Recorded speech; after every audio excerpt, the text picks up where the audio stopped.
Good afternoon. Cracking me up Welcome today. to this Monday edition Oh of my Wire to Wire alongside Racing Rachel. Of course, I'm Mr. Boombastic. I Leading just the got first a quarter whole, horse race on yeah, I Saturday. just got a whole concert while you guys were waiting for us to get ready. And then on top of that, Aaron goes in my ear, "You ready, Mon?" Like, it was like a 1-2 right to Rachel's giggle box. Okay, I'm serious. Go. And, well, we're serious, too, because Mr. Boombastic did win the first race on Saturday's all-quarter horse card. More about some of those trial winners in just a moment. But welcome back. Monday through Thursday schedule here as we start a new week of racing this month, of course. Coming up at the end of October, we'll have the 6th Annual Indiana Champions Day. We had a prelude for it to last week with Hoosier Day, all-quarter horse card here on Saturday with a nice turnout. It was a beautiful day. Starting off this new race week, fast and firm. Turf rail set at 24 feet to start off a new week of racing, and looking forward to getting going today, and a couple of carryovers on the card. We too. do. We have a couple little carryovers in the first race, 2,000 and change, and in the second race on the early pick four, 1,000 and change. So a little, I like to call that a little seed money. In New Orleans, we call it a little lagniappe. But yeah, $2,622 and that 50-cent early pick five already, at least as of about 5 minutes ago. Multilingual. There was already $5,000 in that new pool money in for that 50-cent early pick five. And of course, daily the low 11.99% takeout featured on both pick fives here on a Monday at the track. Official race day forecast, we know conditions-wise, we are fast and firm, but let's head to WRTV6. Chris standing by for Wire to Wire to tell us all about weather-wise what we've got cooking on this Monday to start off a racing week. Chris? Connecting our communities with stories that matter. This is a WRTV update. Well, clouds stick around this afternoon and it'll be feeling a lot cooler here the second half of the day. Readings in the mid-70s. Rain holds off for the most part, but it will be back here later tonight. Some peaks of sunshine at most as temperatures run cooler. If you're back tomorrow, highs in the mid-70s and some scattered rain in play. We haven't had that for a while now. Going to be a little bit of a game changer as we get some rain in place. I think far from a washout, but bringing in a cooler air mass here for later in the week. John, back to you. All right, Chris at WRTV6, we appreciate that forecast as we start off this racing week, Monday through Thursday cards. Getting back to Saturday, all-quarter horse card, Tim Eggleston. We'll get to the jockey standings in just a moment, but getting back to Saturday's all-quarter horse card, Tim Eggleston not only having, and by the way, you'll see Tim's name on the thoroughbred leaderboard, but he tops the quarter horse standings this meet. Had a hat trick of winners here, did Tim Eggleston, leading quarter horse condition on Saturday. The two big trial winners, though, coming from Natasha Perez. Natasha, she kind of started off the meet slow, but she's certainly finishing strong. TW Streaking Cowboy taking home the top trial time for the 400 yards. Fast track, there was no wind on Saturday. That for the Governor's Stake. And of course, on Indiana Champions Day, looking forward to the Miss Roxy Little Futurity. And Natasha Perez trained TW No Beach Secrets under Diego Bocanegra, taking home the top trial time for that final. Yes, very excited for them. There was a lot of, doubles and triples on Saturday, as there always is. The doubles were for Martin Munoz, Bocanegra, Diaz, and Morin. Then we had a training triple for Tim Eggleston. As John just alluded, he's on fire in quarter horse racing and in thoroughbred racing. And training doubles for Ricardo Martinez, Tasha Perez, and Claudio Barazza. And a lot of those trials, of course, as I mentioned, the final for not only Bless You, the Governor's Stake, and the Miss Roxy Little, those will be coming up on 6th Annual Indiana Champions Day. And more about that terrific day of racing here at the end of the month in just a moment here on Wire to Wire, the pre-race show. Racing Rachel, track announcer John G. Dooley, great to have you with us to start off this 4-day racing week. But pointing out our last thoroughbred and quarter horse card, that was on Thursday. Fernando de la Cruz, Fernando's having himself a meet. Not only is he the all-time winningest jockey here in history, he's got 90 for this season. Rode a couple of really nice winners for Brad Cox here on Thursday, including Milo Time, that newcomer for the Albaugh family, and that maiden juvenile mile here on Thursday. Yeah, paid $12.40, and in race 5 he had number 6, Life of Joy. So Fernando de la Cruz and Brad Cox teaming up for a double. If you take a look at the standings to see what kind of lead Fernando has now, 90-68. Oh, all right. So that makes me feel good, though. Because we're already in October, so that's probably the only one I'm not going to have to worry about on closing day. Jimmy McNerney, I'm happy about looking at the leaderboard here. Fernando on 90 wins, all-time winningest jockey. By the way, Joe Ramos, he went to Keeneland, rode there on opening weekend, so including Mercanti in the Grade 1 there. And by the way, how about was it Gingen that actually debuted here at Horseshoe Indianapolis, beat Torpedo Anna, the big Oh grade my one. gosh, I know. Yeah, I watched the interview with So many fans of the Grizzly too. But yeah, just with not her Kenny, day. where he said, "Hey, she's taking us on a wild ride. You know, she can't win everything." And then Klopp is in the lead, only one over John Herron. Wow. And Gennaro Garcia rounds out third with 37. Tim obviously there, and Brad is now tied with him with 29. Yeah, and Tim Eggleston, those 29 thoroughbred wins we mentioned coming off a quarter horse hat trick of victories here on Saturday's old quarter horse card. Seems like Tim has won. He's getting up to almost 50 wins this season, quarter horse wise. Yeah, so he's it's just, insane. Stable's firing, yeah, 100%. And you know, looking forward to today's racing program. There we see the leaderboard, and again with 8 thoroughbred races here on tap, and we'll close with a quarter horse dash. So that means Martha Clausen will be along as part of the live broadcast at the 6 o'clock hour. We kick off the card today, the first of 9 at 2:10. Main track fast, turf course firm, turf rail set at 24 feet. And again, just to point out, the first carryover on the card comes in that 50-cent early pick 5 carryover right off the bat of $2,622 as that money continues to come in, and we're still 36 minutes away from the first. Yeah, and B's going to go over your early pick 5, 11.99% takeout. He also hit the pick 5 on Thursday for $424. I don't know if it was the early or the late, but it was his 18th winning pick 5 ticket. Don't forget those tip sheets, not only from Brian Aragoni, but Martha Clausen and also Racing Rachel. They are available for free at the first floor, so you can pick those up, and maybe B will steer you tip sheet wise to another 50-cent pick 5 score if you've picked up his tip sheets all season long. Coming up here October 11th, talking about the Itoba yearling sale. That is fast approaching. The program here in the Hoosier State continues to just grow and grow and grow. We had a very successful, over $4 million, cheers to our horse players, wagered on Hoosier Day, all as a prelude to 6th Annual Indiana Champions Day coming up here at the end of the month on the 25th. Special 11 o'clock post time, but if Then you're leaving me. Yeah, but...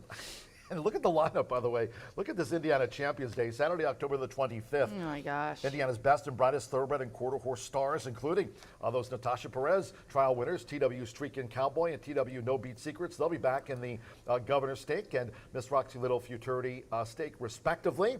For the quarter horse side, by the way, right at the $1 million mark for the quarter horse portion, purse-wise, on Indiana Champions Day. That program just continues to grow and grow. Trackside activities including a cigar rolling station, Magic Mirror selfie station. I think that's one of Ray's favorites too. Yes, it is. Food trucks, Winner's Circle promotions, that popular T-shirt toss. We had a lot of people taking part. To you and of course G-Note and Rachel's daughter Ray also helping with the T-shirt toss here on Saturday's All Quarter Horse card. Winner's Circle promotions and more. As I mentioned, Indiana Champions Day. Beth standing by to take your calls and reservations. 317-421-8801, the number to make a reservation. Yes, please.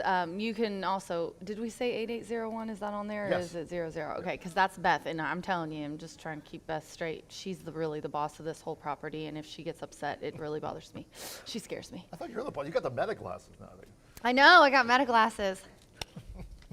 I'm going to play with those. It's going to be fun. What else do we got to talk about? That's about pretty much it. Did you see the quarter horse purses? That's amazing. It's like $1 million. Yeah, it's insane. I just think that's so great for, you know, we always talk about the thoroughbred program, but the quarter horse program in Indiana is top notch. I mentioned really quick that Itoba yearling sale. It's Yes. October 11th, starting at 1 o'clock, receiving barn right here at Horseshoe Indianapolis. Catalogs are available in the racing office. Yeah. You can check those out. More info at itoba.com. Of course, Itoba presenting daily the $1 late pick 4. And a big thanks, of course, for all they do, including that contest every Saturday. And we have those 6 all quarter horse Saturdays for all the work that the QHREI does. Yes, definitely. We're very happy to partner with them. All of our wonderful associations for our horsemen. Thanks to our big sponsors this year, as we appreciate all of you. Woodford Reserve, Tequila Herradura. Of course, when Gary Lazier's here, G-Note, he always likes to play that was tequila. fun. The crowd does such a great Saturday was job fun. with that. Yeah, a lot of fun. Breed development and some great trial results, too. Also, talking about Murphy Trailer Sales, they are the Winner's Circle sponsor here of racing at Horseshoe Indianapolis in 2024. Of course, Lori Murphy, Bruce Murphy, they like it when they get to stand in the Winner's Circle that they've promoted here this season. Terrific customer service and loyalty since 1984. Barring any den heats, we'll have 9 trips to the Murphy Trailer Sales Winner's Circle here on a Monday at the track, 765-361-8803. Also, B&H Electric, they are the tote board and starting gate sponsor here of racing at Horseshoe Indianapolis. As Rachel inked them to a contract, they've got locations in town, Seymour, and also in Bloomington. They're on the web for all of you to reach out for, www.bh-electric.com. Indiana's Giant Hubler. Can you still get that discount that Racing Rachel? Yes, I name can. Drop? Okay, just Go drop in that there, name. drop Racing Rachel, and you'll get a sweet discount. Right down the road, Shelbyville, Indiana Giant Hubler, that dealership in Franklin as well. We appreciate their sponsorship of racing here at Horseshoe Indianapolis in 2025. DriveHubler.com if you'd like to reach out to them on the World Wide Web. Social media, we've got you covered. You can reach out to me at John G. Dooley, also Racing Rachel. She's typing away with all those instant messages on X at Racing Rachel M. Trying to get the tip sheets. Martha Clausen will be along during the 6 o'clock hour talking about our final dash of the day at Martha Clausen. And Brian Aragoni. Brian is standing by the way. Brian is standing by. Brian also, and Vice President and General Manager Racing here, Eric Hallstrom, both happy. The Vikings won in London, so the Vikings coming off a win over the weekend, and the Colts absolutely demolished the Raiders. Forget about it. Colts, they are real in 2025. Also, social media-wise, track, we've got you covered at Horseshoe Indianapolis Racing on X. Also, check us out on Instagram, and also subscribe to our YouTube channel, Horseshoe Indianapolis Racing. There we go. Follow us on social all season long. Just about a half hour away from the first with a couple Yes, of we are. carryovers on the card. So we got that $2,622 Race 1 and race 2. 50-cent early pick 5 carryover. Race 2, that is the $1 early pick 4, $1,596. So as we say in Nolans, a little lagniappe for all of you horse players here What does that on a mean? Monday at the track. Little extra. Little extra, little Anya. Is that French? Since it's New Oui. Orleans? Oui, oui. Oui, oui, hon, hon. Quick commercial break here on this Monday edition of Wire to Wire. When the pre-race show comes back, I mean, Brian Aragoni, he hit last Drinks Thursday. Kentucky Senator bourbon, too. He hit that pick 5 for $424.60. Brian's average winning pick 5 tickets this season, $549.30. Brian knows his stuff. Knows Quick his commercial stuff. break. On Monday's edition of Wire to Wire, when the pre-race show returns, we'll have the B block. So until next time for Racing Rachel and yours truly here in the clubhouse, set track announcer John Dooley saying, we're done. We're gonna double? Have fun. Bye for now. Mr. Boombastic. Mr. Boom.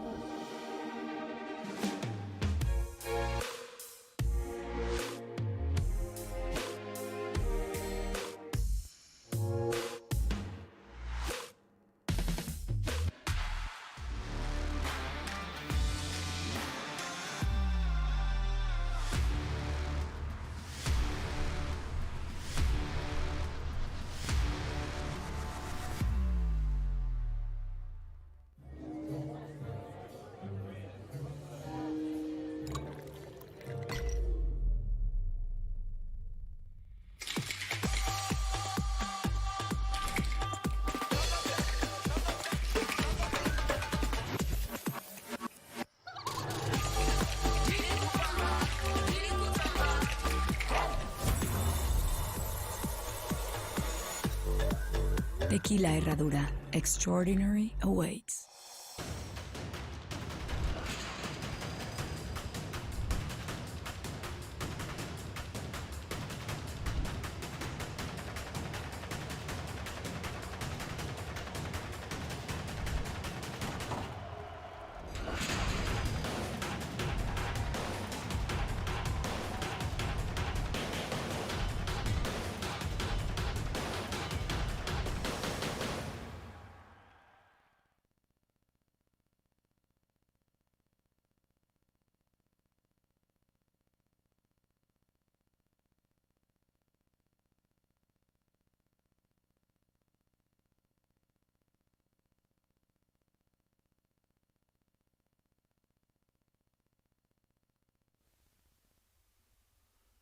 Welcome back to Wire, where Block B doing the Block A impression and running late.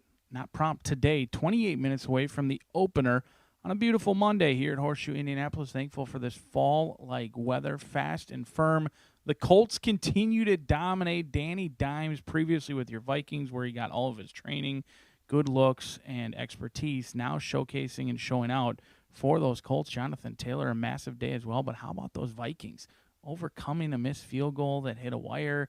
Incredible day. But with football behind us, Let's move along to some horse racing and make some money. We've got 9 opportunities today. We've got a horseshoe hat trick kicking off in race number 4.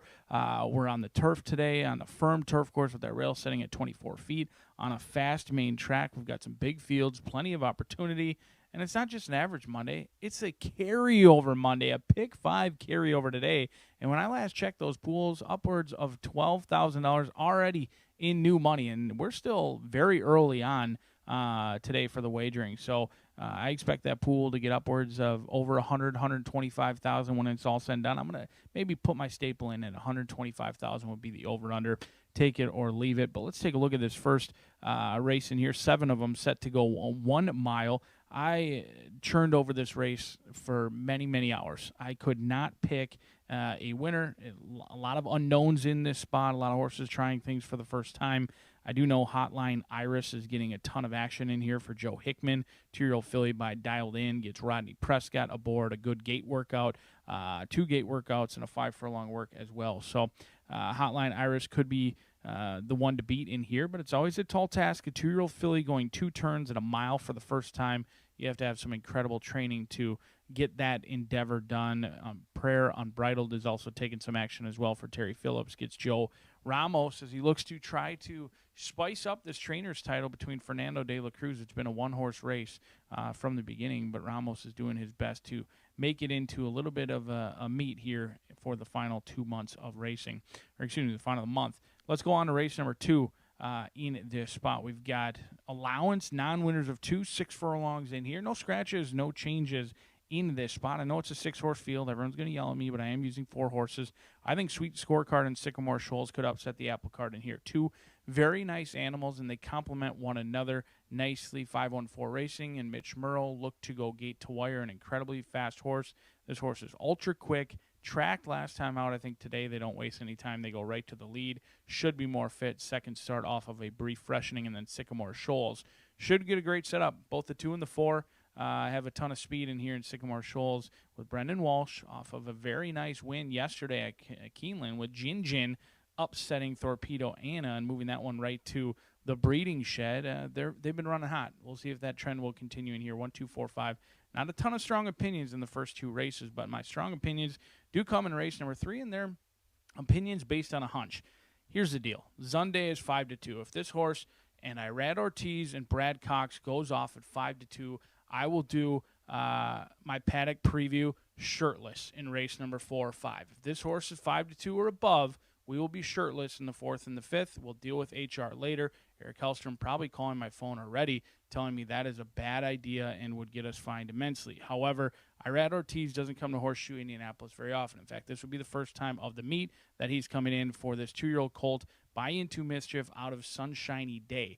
Sunshiny Day, an unraced mare. She did produce a horse by the name of Lambo, who most recently ran as the beaten favorite over at Churchill Downs. 1-time winner from 6 starts. The breeding is just, it doesn't jump off the page. The lone sibling has been very good. But Zunde, Brad Cox, Irad Ortiz, this horse is going to be odds on. I'm going to lean into it.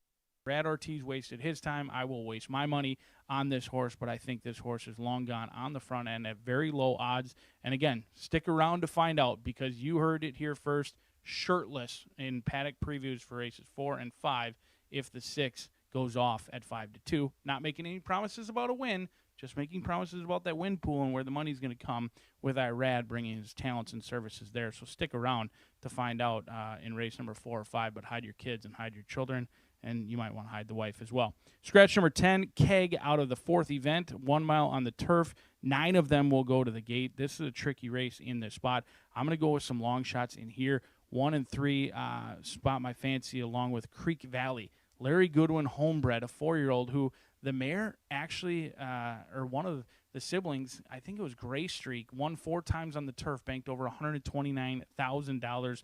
Creek Valley ran a huge race last time out, is proven around 2 turns, tries the turf for the first time. Aaron West winning at 23%. Sammy Bermudez, they've had some very nice Indiana breds try the turf and flourish in here, and I think Creek Valley could be one of those. 15-1 on that morning line. Ready to Seize is probably the horse to beat in here at 7-2. I watched Rigoberto back. I think this could be your favorite.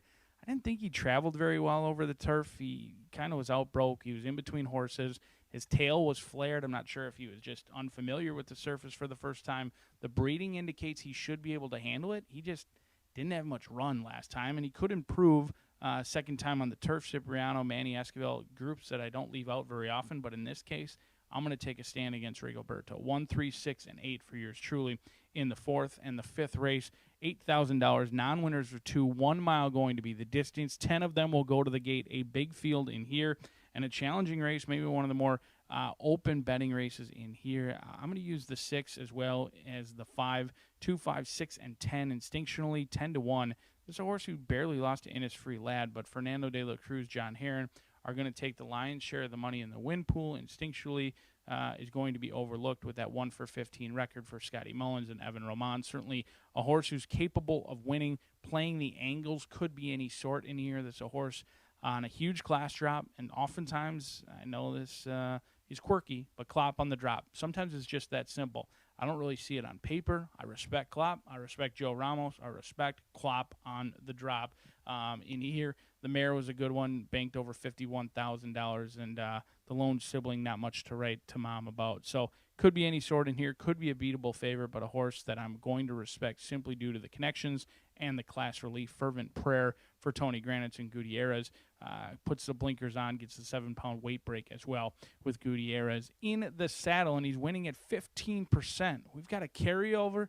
It's a Monday, and you might have some shirtless analysis coming up this afternoon. There's plenty of reasons to stick around.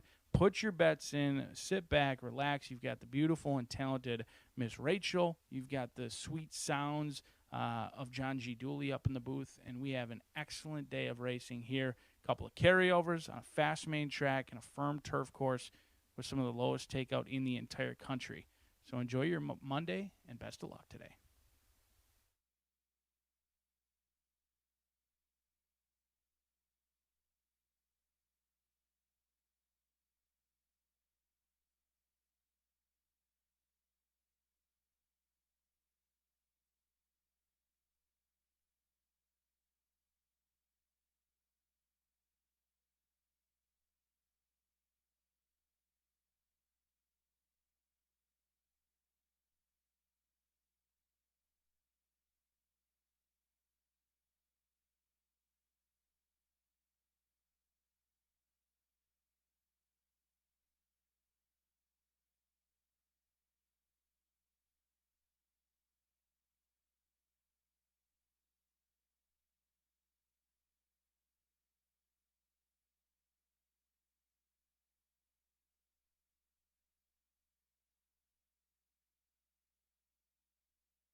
Good afternoon from Horseshoe Indianapolis. Hello now from the broadcast booth. Great to have you with us today. Track announcer John Giuduli, 9-carded under cloudy skies. Temperatures through the upper 70s. Main track fast. The turf course rated firm to start the race week. Out there on that Caesars course, the portable rail set at 24 feet. Turf rail at 24 feet, and we are fast and firm. If you have your programs close by, let's take a look at the changes and corrections on today's racing program. Opening maiden mile starts the 50-cent early pick 5. Carryover here at the top of the card in the 50-cent early pick 5. That carryover $2,622. No scratches. Number 7, Moonlight Girl, a jockey change to Joel Albornoz. Joel Albornoz on 7, Moonlight Girl. Number 2, Timeless Justice, 1 pound over the program weight, all 7 run. Maiden Juvenile Fillies Mile starts the 50-cent early pick 5 with a carryover of $2,622. A carryover featured on the second race sprint. The $1 early pick 4 carryover stands at $1,596. Second race, no scratches. A couple of jockey changes. Number 5, Sycamore Shoals, make the jockey Fernando de la Cruz. Leads the meet with 90 wins here this season. Fernando de la Cruz on 5, Sycamore Shoals. Number 6, Enchanting, a change of jockey to Irad Ortiz Jr. Irad Ortiz Jr. rides to the Hall of Famer Steve Asmussen with the 6, Enchanting, in the sprint.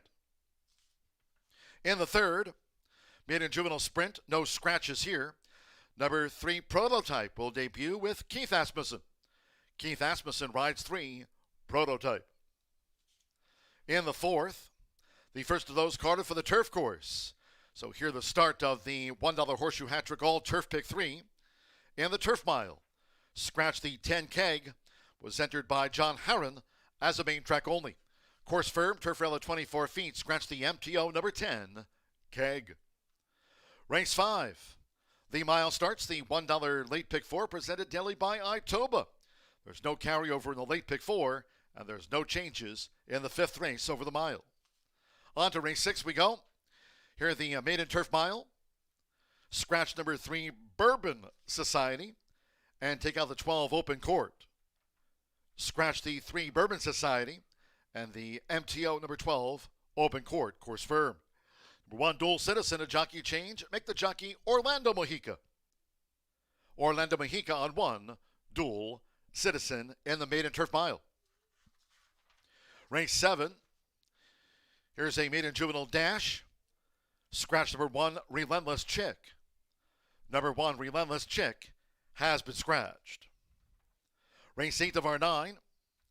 This is the final leg of the $1 Horseshoe Hat-Trick All Turf Pick 3. And the maiden distaff turf. Scratch the also eligibles. 13, Forbidden Friend. 14, Rather Distinct. The 15, Bella Bluegrass. And take out the 16, Perfect Union. Scratch the also eligibles. 13 through the number 16, all have been scratched. Number 11, Rosas Miss Press, a jockey change to Sammy Bermudez. Sammy Bermudez will ride number 11, Rosas Miss Press. And in the 9th, closing the card with a quarter horse dash over the 250. Here, scratch the also eligible, number 11, R. Love Interest. The also eligible number 11, R. Love Interest, has been scratched from our final quarter horse dash of the day over the 250 yards. Horses in the walking ring for the maiden juvenile fillies mile opener. It starts the 50-cent early pick 5, one of 2 carryovers on the card to kick off this Monday through Thursday race week here. The carryover in the early pick 5 stands at $2,622. There's the current early pick 5 pool. Now at the top of the hour, it's over $19,000. Post time 10 minutes away. Make it a great day with us here at Horseshoe Indianapolis.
Horseshoe Indianapolis paddock judge Brandy Bell with a call for Riders Up.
The horses call posted now for the first race. Stepping onto the track for this maiden juvenile fillies mile, a field of 7. Number 7, Moonlight Girl, a change of jockey to Joella Bornos. Joella Bornos on 7, Moonlight Girl. Number 2, Timeless Justice, add 1 pound to the listed program weight there. All 7 run. Race 1 of 9. Main track fast, turf course firm. Turf rail out there on that Caesars course set at 24 feet. Race 1 features exacta, trifecta, superfecta, double pick 3. Here are the first of 2 carryovers featured on the card. The 50-cent early pick 5 carryover stands at $2,622. 2 minutes.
The starting gate here at Horseshoe Indianapolis being positioned at the mile start. Kicking off the card with a 50-cent early pick 5 carryover, $2,622. Fast and firm. You have less than 1 minute.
The horses are approaching the starting gate.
Here's Moonlight Girl with Joella Bornos.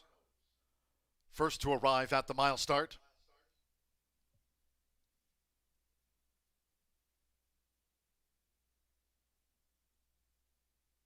Any more wagers for the 50-cent early pick 5? Starts here. Fast and Firm.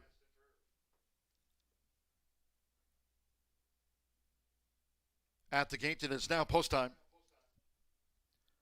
They're going in. First up, Prayer Unbridled. Joe Ramos with 68 wins here this season. Rodney Prescott, Hotline Iris, the daughter of Dialed In, making her bow. Right now, Eva Money. Hotline Iris, the first favorite to join Prayer Unbridled. Marcelino Pedroza Jr. with Timeline Justice coming up.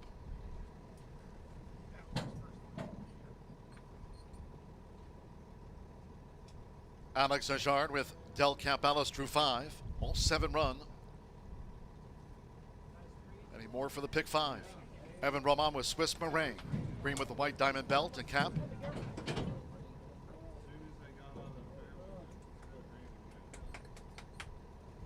At the mile, just a couple of them back. Jose Gutierrez with Candy Justice. Hotline Iris, Eva Money the first favorite. 5-2, Prayer Unbridled was first into the starting gate here at the mile. 7-1, Del Cap Alice, 10-1, Candy Justice loaded. One more, Joella Bornos with twice started Moonlight Girl. Main track fast to kickoff. They're in the gate.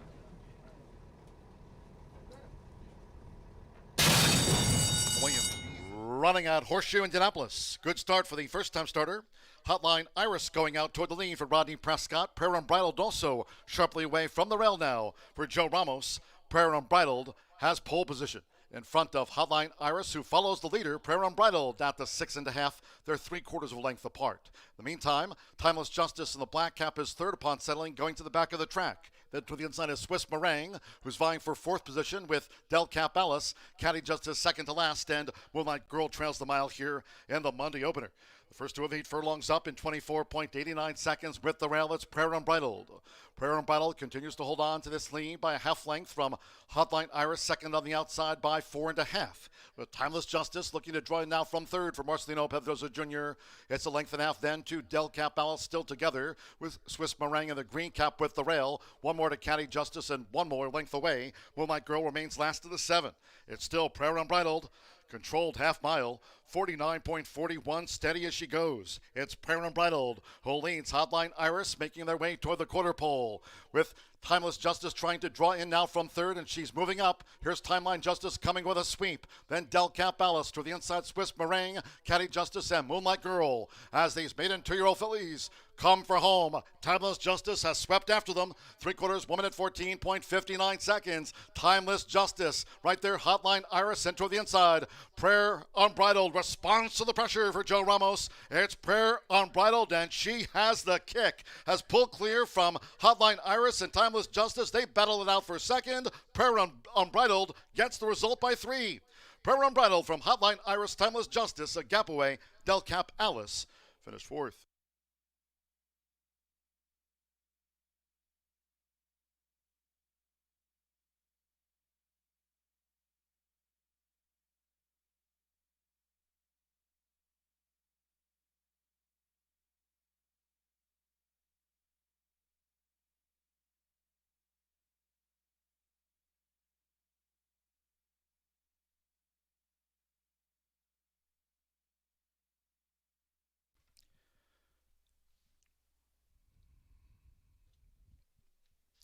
141.69. After the maiden juvenile fillies opener, fast track 141.69, 1425. The judges have posted the full unofficial run order after the first. Number 1, Prayer Unbridled. 2-1, first, unofficial. Number 4, Hotline Iris. 6-5, the first favorite was the runner-up after the maiden mile. 2, Timeless Justice at 6-1 odds third, and 5, Del Cap Alice at 5-1 fourth. Hold on until official Joe Ramos. This is 69th victory of the season. Here for Terry Phillips, the daughter of Prayer for Relief. Gets off the mark in her 5th career run. 2-1 second choice starts the card, and the early pick 5 off.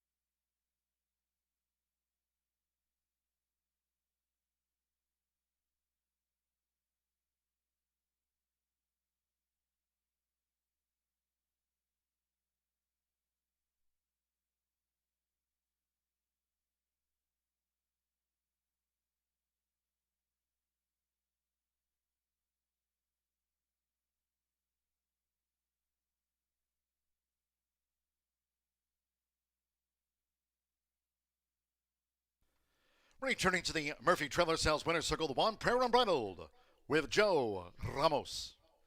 Prayer Unbridled is a 2-year-old dark bay or brown filly by Prayer for Relief out of the unbridled spring mare, Unbridled Brook. Terry Phillips owns and trains. The winner was bred here in Indiana by R-Star Stallions and Kerry Hooper. Horseshoe Indianapolis congratulates the winning connections of Prayer Unbridled. Gets off the mark in her 5th career start. First results in. 1-4 exacta paid $15.80. 50-cent trifecta, 1-4 $10.20. Del Cap Alice was 4th. The 10-cent superfecta, 1-4 paid $5.27. In the first, the favorite, second after the mile, all 7 ran. 141.69, 21 minutes away from race 2 of 9 carded to start the week. In the sprint, no scratches. 5 Sycamore Shoals, a jockey change to Fernando de la Cruz with 90 wins here this season. Tops the leaderboard in the clubhouse. Fernando de la Cruz rides the 5 Sycamore Shoals. 6 Enchanting, the jockey Irad Ortiz Jr. in town to ride for the Hall of Famer Irad Ortiz Jr. on 6 Enchanting for Steve Asmussen. Exacta trifecta superfecta, double pick 3. Sprint starts the $1 early pick 4. Here's a carryover. $1,596 for the early pick 4 carryover. Fast and firm, post time 2:41 in all cases if you can. Please do try to make your Horseshoe Indianapolis selections and wagers today early. Thank you. Coming up in just a moment or two, our first race replay of the Maiden Juvenile Fillies Mile. Hope you had a bet on Prayer Unbridled.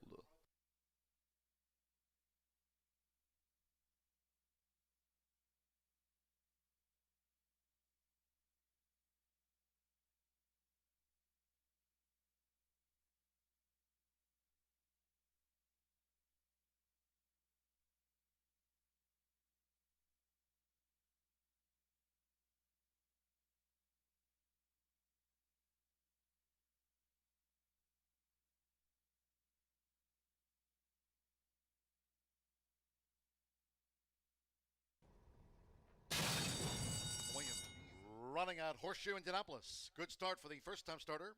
Hotline Iris going out toward the lead for Rodney Prescott. Prayer Unbridled also sharply away from the rail now for Joe Ramos. Prayer Unbridled has pole position in front of Hotline Iris, who follows the leader, Prayer Unbridled, at the 6.5. They're 3/4 of a length apart. In the meantime, Timeless Justice in the black cap is third upon settling, going to the back of the track. Then to the inside is Swiss Meringue, who's vying for 4th position with Del Cap Alice. Caddy Justice second to last, and Moonlight Girl trails the mile here in the Monday opener. The first 2 of 8 furlongs up in 24.89 seconds with the rail. It's Prayer Unbridled. Prayer Unbridled continues to hold on to this lead by a half length from Hotline Iris, second on the outside by 4.5. With Timeless Justice looking to draw in now from third for Marcelino Pedrosa Jr. It's a length and a half then to Del Cap Alice still together with Swiss Meringue and the green cap with the rail. One more to Caddy Justice and one more length away. Moonlight Girl remains last of the 7. It's still Prayer Unbridled. Controlled half mile, 49.41, steady as she goes. It's Prayer Unbridled, who leads Hotline Iris, making their way toward the quarter pole. With Timeless Justice trying to draw in now from third, and she's moving up. Here's Timeline Justice coming with a sweep. Then Del Cap Alice to the inside, Swiss Meringue, Caddy Justice, and Moonlight Girl. As these maiden 2-year-old fillies come for home, Timeless Justice has swept after them. 3/4, 1 minute 14.59 seconds. Timeless Justice right there. Hotline Iris into the inside. Prayer Unbridled responds to the pressure for Joe Ramos. It's Prayer Unbridled, and she has the kick. Has pulled clear from Hotline Iris and Timeless Justice. They battle it out for second. Prayer Unbridled gets the result by 3. Prayer Unbridled from Hotline Iris, Timeless Justice, a gap away. Del Cap Alice finished 4th.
10 minutes to the second race here at Horseshoe Indianapolis, and we have an allowance. This is really nice, actually. It's kind of a mix in here of horses that are coming from other tracks. There's a lot of that, but they're all non-winners of 2. Even some of them who have ran 23 times, but have lots of in the money finishes. I am gonna go 2, 1, 4. Both the 1 and the 4 by Vekoma, which I thought was pretty interesting. But I'm going with Electrifying Lady here on top in this race. Keith here also picking up a mount or 2 later, I think, for his brother Eric, who I think is still down riding in Oklahoma. But Electrifying Lady, a 3-year-old filly by Practical Joke, trained by Steve Asmussen, and is making its 8th lifetime start. Now, this horse has been pretty consistent with 5 in a row finishing in the money or better, including a nice one that I highlighted for this race specifically, July 17th at 6 furlongs. So that's today's distance. We're going 6 furlongs on the dirt. And that maiden breaking one was really nice with Keith aboard. Been running in some tough races, and honestly just finally pieced it all together and put up the best speed figure of her career so far in that race with an 85, so she can run it. She probably look for her. She's always drawn the inside too. She's either been the 4-hole in for those races too, so I'm sure Hector likes the draw. But she's looking for her to kind of sit off the leaders a few links, watch them tire out, and hopefully be able to put it together in the end. Then I am going to go to the 1, like I said, a 3-year-old filly by Vekoma, so we got some half-sisters in here. Coaster. Evan Roman is aboard for Ron Moquette.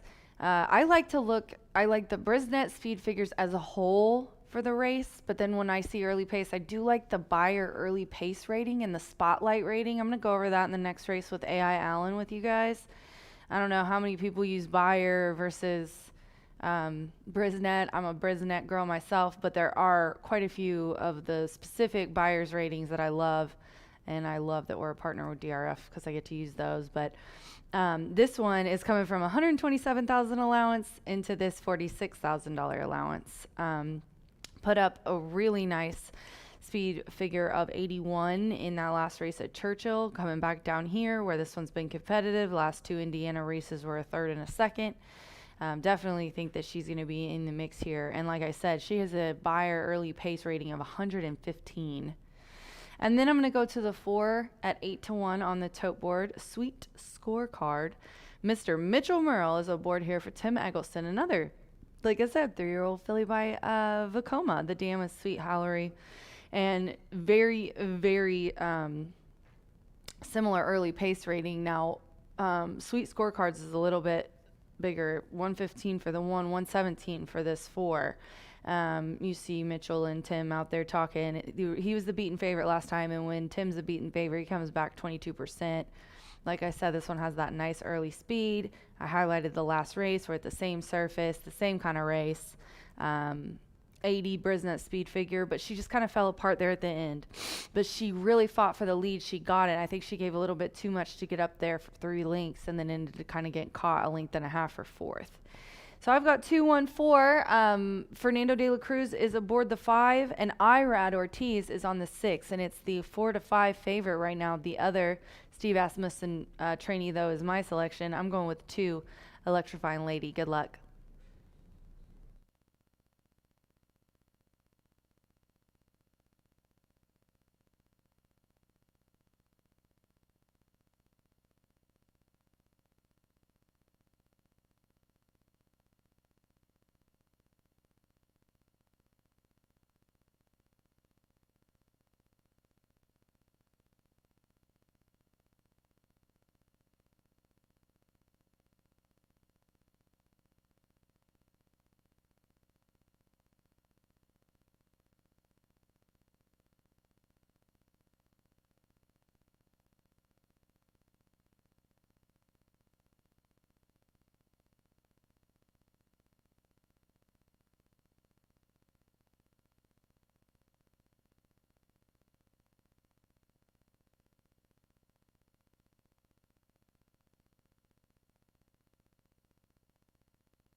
The horses coming onto the track now for the second race. Filly sprint here over the 6 furlongs, a field of 6. Number 5, Sycamore Shoals, a jockey change to the meet leader. Fernando de la Cruz with 90 wins here this season on 5, Sycamore Shoals. 6, Enchanting, the jockey Irad Ortiz. Irad Ortiz rides 6, Enchanting. Exacta, Trifecta, Superfecta, double pick 3. Here's a carryover on the $1 early pick 4. Carryover stands at $1,596. We're fast and firm. Parading with 3 minutes to post time. 3 minutes to get a bet on.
We're now less than 1 minute away from post time. Start here of the $1 early pick 4. Carryover stood at $1,596. Current pool nearing $13,000. Fast and firm. Less than a minute.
The horses are approaching the starting gate.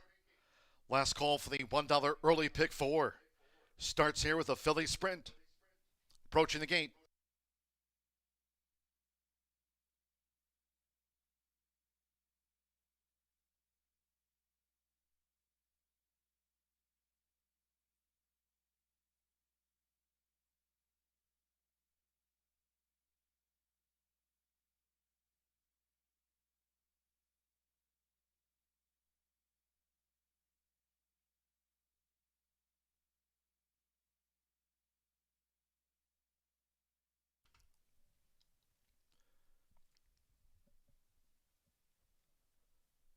The horses have reached the starting gate.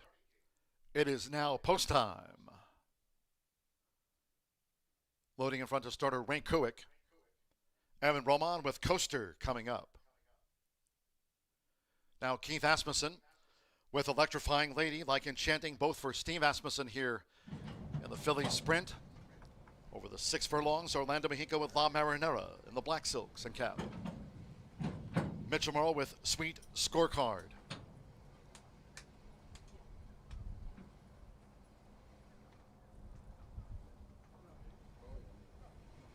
Right now, Coaster 9-5 favorite.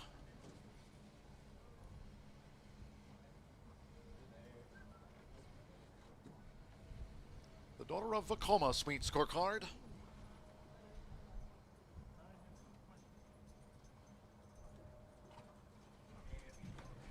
Now, Sweet Scorecard has taken her position in the starting gate. Well, she just backed out yet again, Sweet Scorecard. Bit reluctant today to move in there, Sweet Scorecard. Coaster 7-5 favorite. It's 5-2 Enchanting and 3-1 Sweet Scorecard.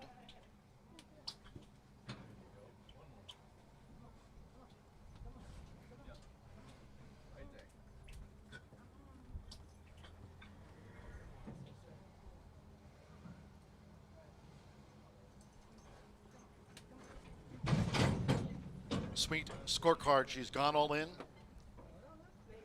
Sycamore Shoals leading jockey Fernando de la Cruz with 90 wins here this season and 1 more Enchanting. Howard Ortiz for the Hall of Famer Steve Asmussen, now 5 away from 11,000 career wins. They're in the gate. And they're off. Fast starts for Sycamore Shoals with Enchanting. There's Sweet Scorecard showing her early lick. And Coaster comes up toward the inside now, making a dash forward for Evan Roman. It's Coaster. And Coaster slips through underneath of Sweet Scorecard, who now pursues the leader there for Mitchell Morrill. Aaron Ortiz and Enchanting just in third. Then toward the inside is Electrifying Lady, has the purple cap going past the half-mile pole. Sycamore Shoals running second to last at the 3.5 and beaten for speed at 33-1. La Marinera trails the Philly Sextet. The quarter in 22.46 seconds, inside 3 to go. It's Coaster. And Coaster leads. Sweet Scorecard coming toward the quarter pole. Enchanting is racing in company with Electrifying Lady, both for Steve Asmussen. Coaster spins them in.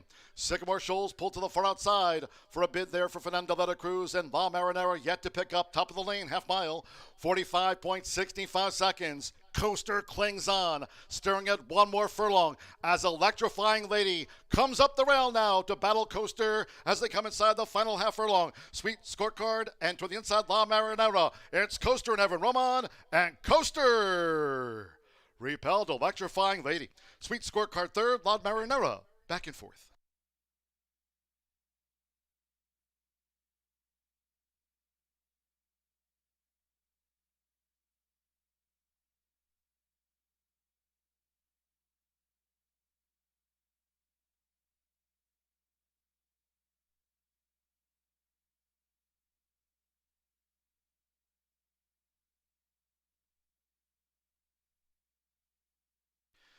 One 11.48 after the Phillies sprint.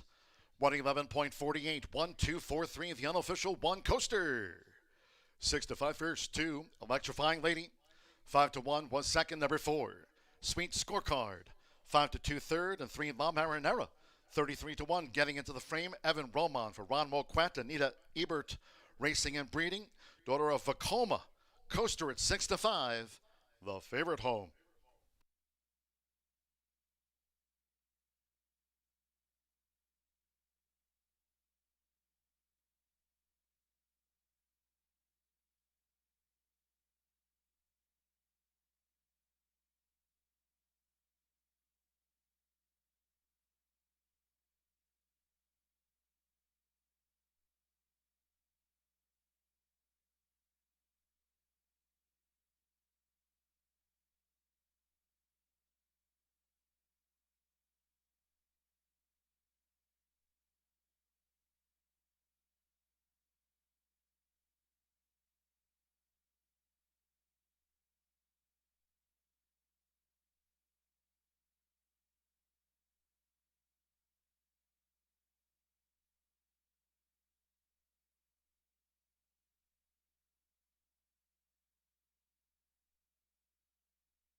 And the Murphy Trailer Sales winner, circle number 1, Coaster, with Evan Roman. Coaster is a 3-year-old bay filly by Vacoma. Lavishly by Street Sense. Bravo Quatrains for Anita Ebert Racing LLC. The winner was bred in Kentucky by Anita Ebert Breeding LLC. Horseshoe Indianapolis congratulates the winning connections of Coaster. Takes out the Philly Sprint in 111.48.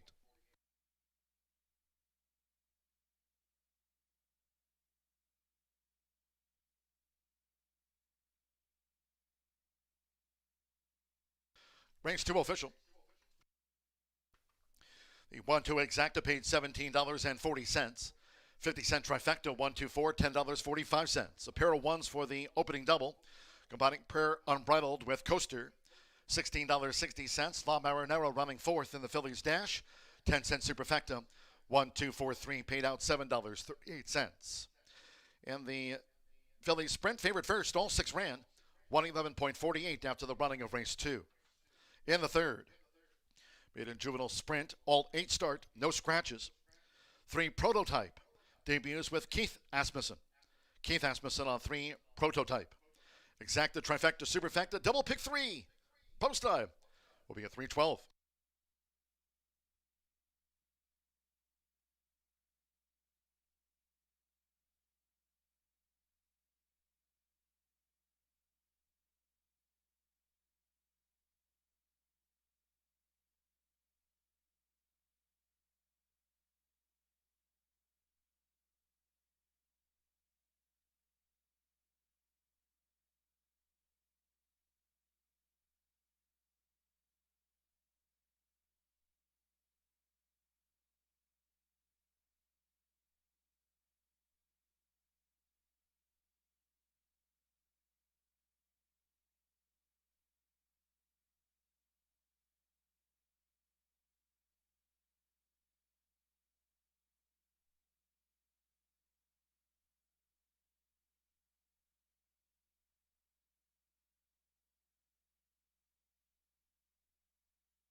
For Sycamore Shoals with Enchanting. There's Sweet Scorecard showing her early lick, and Coaster comes up toward the inside now, making a dash forward for Evan Roman. It's Coaster, and Coaster slips through underneath of Sweet Scorecard, who now pursues the leader there for Mitchell Murrell. Iron Ortiz and Enchanting just in third. Then toward the inside is Electrifying Lady, has the purple cap going past the half-mile pole. Sycamore Shoals running second to last at the 3.5 and beaten for speed at 33-1. La Marinera trails the Phillies Sextet. The quarter in 22.46 seconds, inside 3 to go. It's Coaster. And Coaster leads. Sweet Scorecard coming toward the quarter pole. Enchanting is racing in company with Electrifying Lady, both for Steve Asmussen. Coaster spins them in. Sycamore Shoals pulled to the far outside for a bid there for Fernando Letta Cruz, and La Marinera yet to pick up top of the lane, half mile, 45.65 seconds. Coaster clings on, staring at one more furlong as Electrifying Lady comes up the rail now to battle Coaster as they come inside the final half furlong. Sweet Scorecard and to the inside La Marinera. It's Coaster and Evan Roman, and Coaster repelled Electrifying Lady. Sweet Scorecard third, La Marinera.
you try and give them the best opportunity. And I don't know so much that it's just because it's girls, but you try to empower women because it is a very tough business. My dad, Jim Elliott, lives in Brookston. He bought a farm when I was a year old. So I grew up in it day to day. We come in, we usually make a schedule the night before of who's galloping, who's walking, and who goes to the Eurosizer. And then we have to get in touch with jock agents to schedule breezes for the jockeys. Someone comes in at 5 and feeds at 5 in the morning. Then we feed lunch around 11, 11:30. And then that's usually our day. And then we get ready for the races. Definitely a man's world back here, but all of us women, we really band together. We have a really great community and we all support each other, and that means so much. There's so much emotion that goes into it when you do work that hard. You know, talent gets you very far at times, but when you put the hard work into it on top of it, it gets you places that you never thought you could go. You definitely have to work a little harder, but I think we also have an edge to us that not a lot of men have, and I like to take advantage of that as much as I can. Now I'm a jockey, living my dream.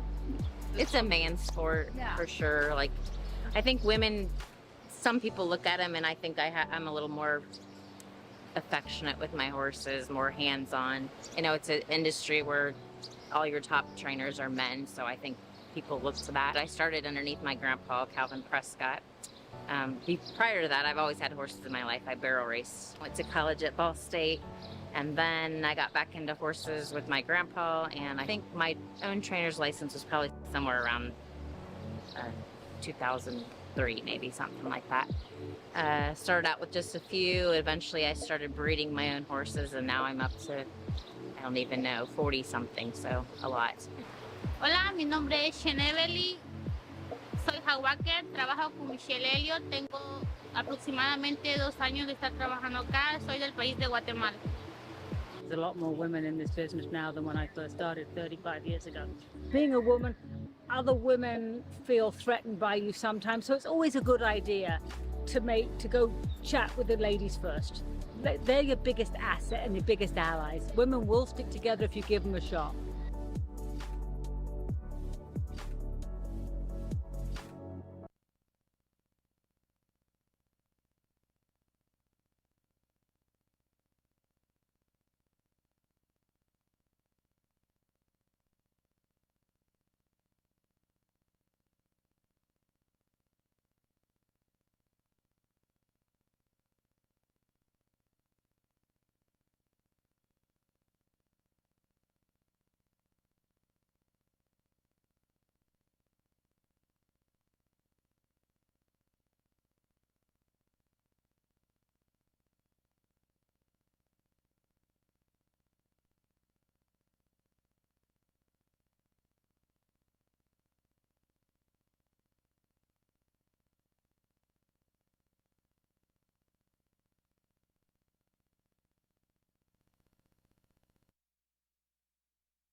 We're just 10 minutes to race 3 here at Horseshoe Indianapolis, and I'm going to go over my picks, and I'm pretty sure me and AI Allen have the same selections, but I've got it pulled up here on the laptop, and we'll show you kind of how it works, trying to get you guys to use it. We partnered with DRF this year and created our own racing AI, DRF AI, and his name is Allen. And we've got a 5.5 furlong maiden special weight here. There are 3 first-time starters, the 3, 4, and the 6. Keith is on prototype. Keith Asmussen is on the 3. And that's all of our changes. I'm going to go with the 7 on top, but let's go ahead and go to AI Allen and ask him what his horses are for race 3. I got like 2 laptops. I'm so official. I've got the Racing Rachel AV laptop in my iPad. Okay, so what are your selections for race 3 at? The other day, this is made for us, but he didn't know what I was talking about, so I had to say Horseshoe Indy. But so you can just type in what race you want him to talk to you about, and he'll give you all of the time form numbers, and then he'll give you an actual, as you can see, kind of type up and synopsis about the race. But I like to start here, and I'll scroll up and show you guys the spotlight ratings. The 7 has a 90 spotlight rating, and I also like the early pace rating as well that they give. 6 is 3 to 5 right now, and it is his second pick. And so you were right. Aaron, my AV guy, looked at it. We have the same number. So let's go here.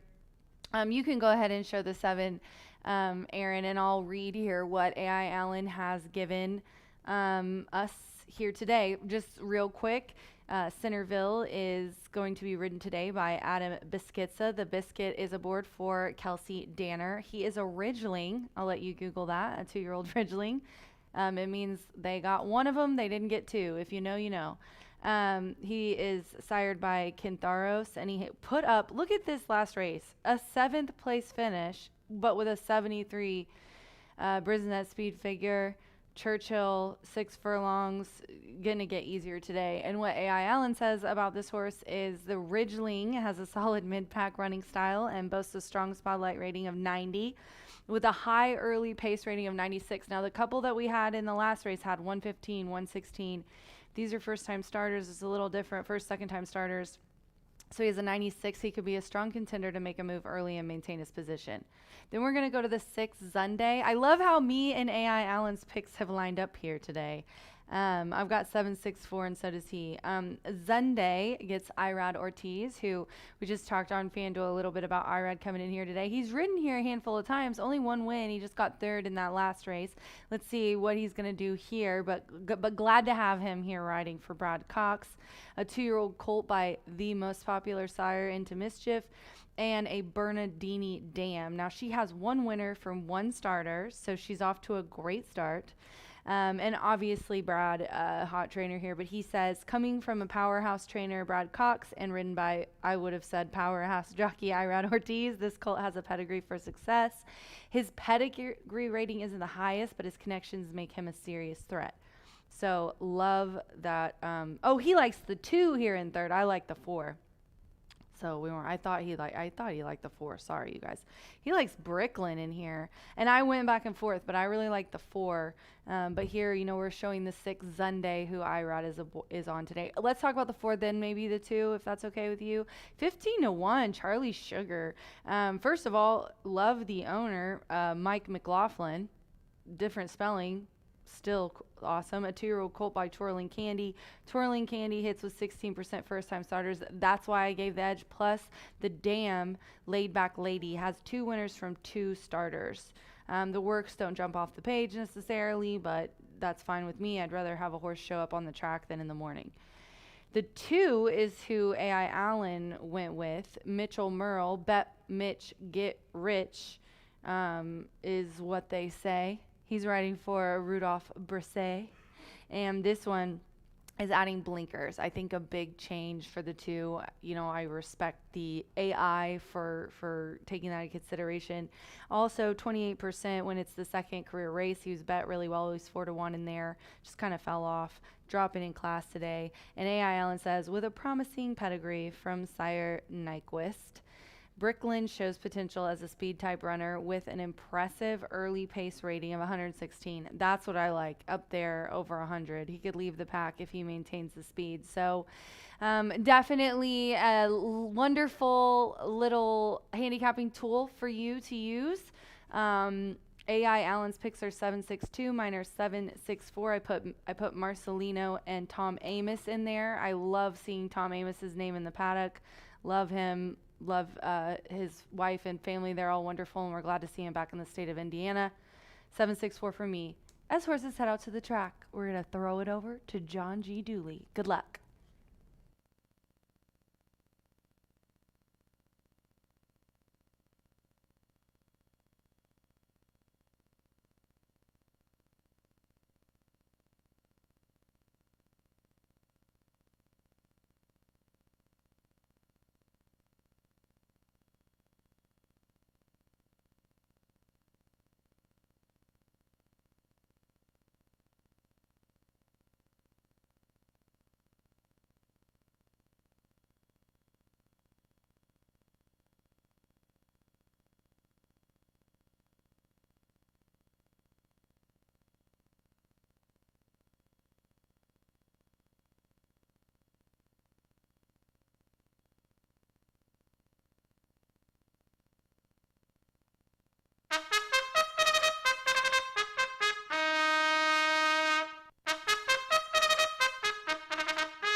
The horses stepping onto the track now for the third race.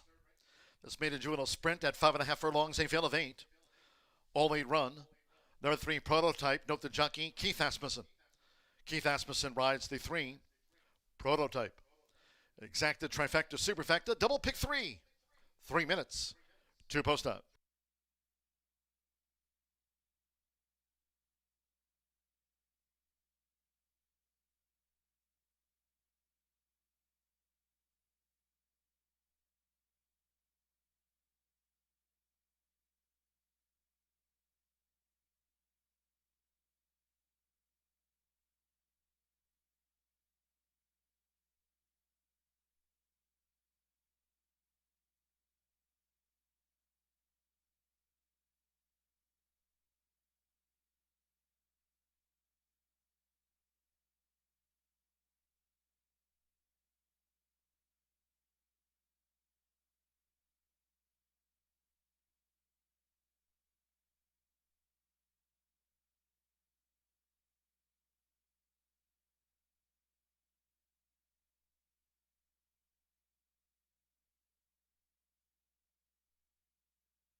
Less than 1 minute to post time for the maiden juvenile sprint.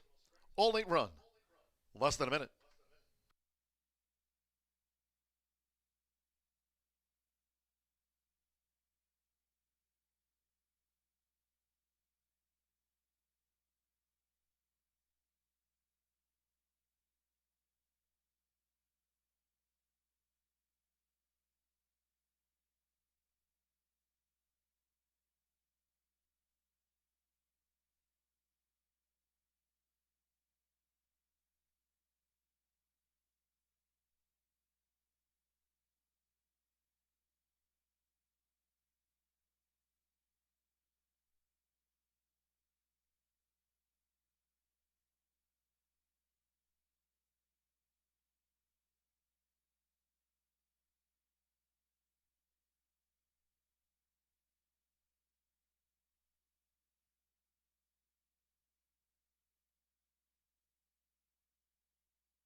The horses are approaching the starting gate.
The horses have reached the starting gate. It is now post time. Loading Manny Esquivel with Mystic Justice. The first of 8 to move into the starting gate. Jose Gutierrez with Lil Trick.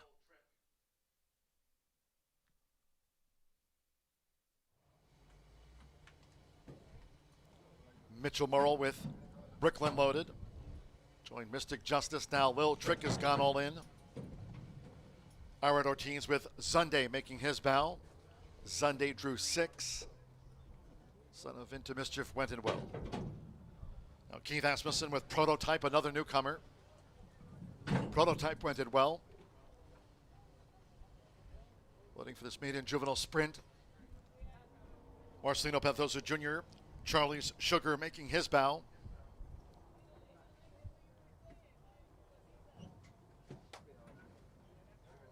Adabaskitsa, Canterville, debuted at Churchill.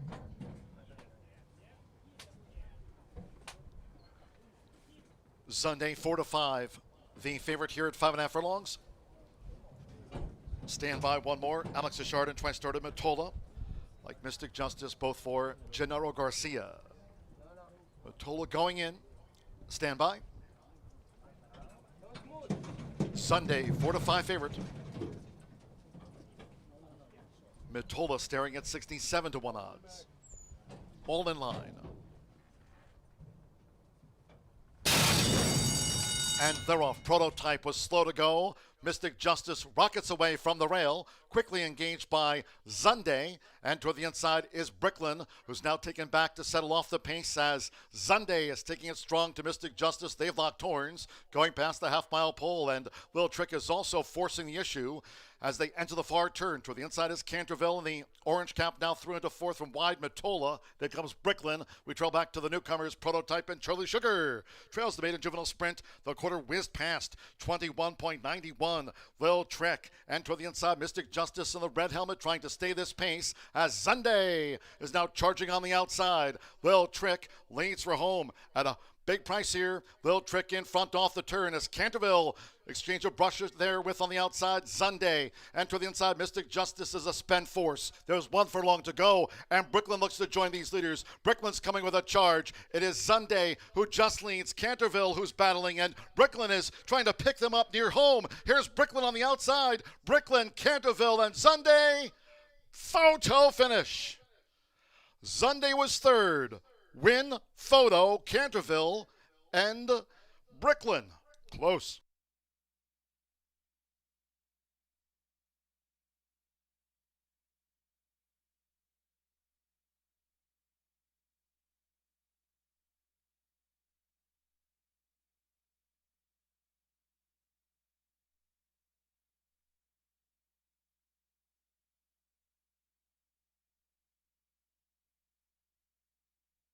Photo finish, 105.93 after that maiden juvenile dash. This is a win photograph.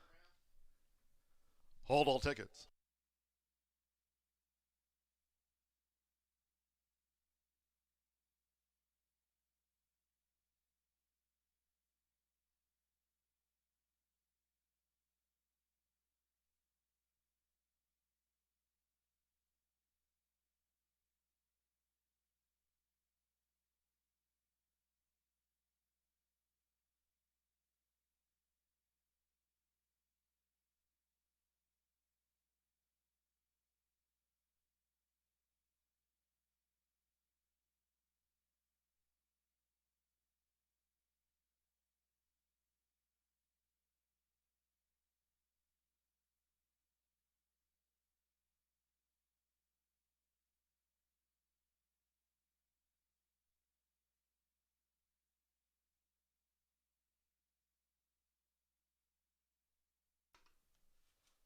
Here's the verdict, 27652.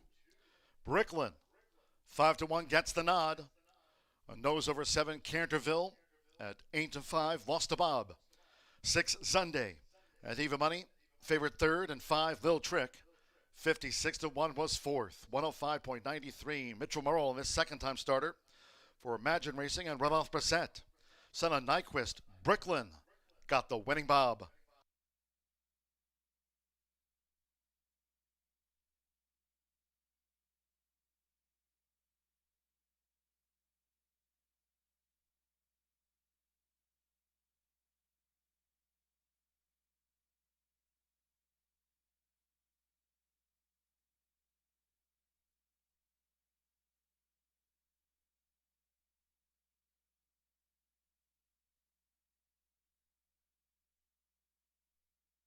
Returning to the Murphy Trailer Sales winner circle, the 2, Bricklin with Mitchell Murrell. Bricklin is a 2-year-old dark bear brown colt by Nyquist. Out of the Majestic Perfection mare, Majestic Vixen, Rudolph Brissett trains for Imagine Racing. Horseshoe Indianapolis congratulates the winning connections of Bricklin. Was 5-1.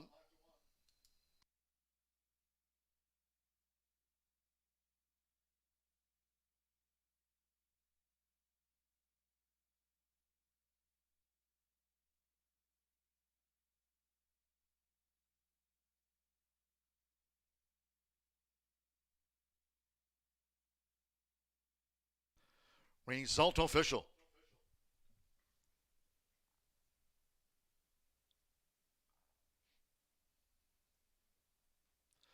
$2-7 exacta, nose between them, $36.20. The pick 3 paid $33.85. 50-cent trifecta, 276, $17.45. 1-2 double paid $30.40. Little Trick fourth, 10-cent superfecta, 2765, $32.85 for the pick 3, $33.85. The maiden juvenile sprint, favorite, third. All 8 ran, 105.93. 20 minutes away, race 4, the first of 3 carded for the turf course here. Rated Fur. Turf rail set at 24 feet out there on that Caesars course. The turf mile scratched the also eligible. 10 keg was entered by John Harron as a main track only course fur. Scratched the 10, the MTO keg. No keg today. Exacta trifecta superfecta. Double pick 3 start to the 50-cent late fire 5 with the turf mile. First leg of the $1 horseshoe hat trick all turf pick 3. Post time will be at 3:44.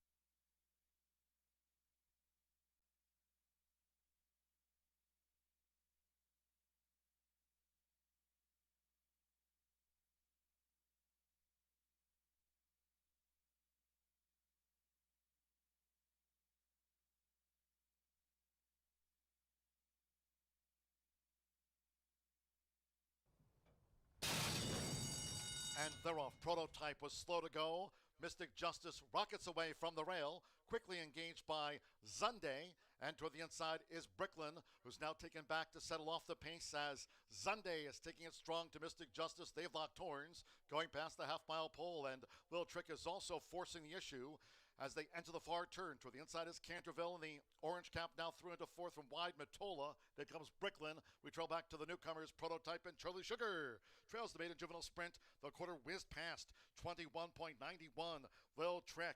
And toward the inside, Mystic Justice in the red helmet trying to stay this pace as Sunday is now charging on the outside. Lil Trick leads for home at a big price here. Lil Trick in front off the turn as Canterville exchange of brushes there with on the outside Sunday. And to the inside, Mystic Justice is a spent force. There's 1 furlong to go, and Bricklin looks to join these leaders. Bricklin's coming with a charge. It is Sunday who just leads. Canterville who's battling, and Bricklin is trying to pick them up near home. Here's Bricklin on the outside. Bricklin, Canterville, and Sunday. Photo finish. Sunday was third. Win, photo, Canterville.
See the state's top thoroughbreds and quarter horses compete for the year-end honors in the 6th Annual Indiana Champions Day, Saturday, October 25th at Horseshoe, Indianapolis. Plus, enjoy a free cigar rolling station for those 21 years of age and older, along with handicapping contest, $3,000 mega bet wagers, winner circle giveaways, and more. Indiana Champions Day, presented by Indiana Breed Development, Saturday, October 25th at 11 a.m. Located off I-74 at exit 109 in Shelbyville.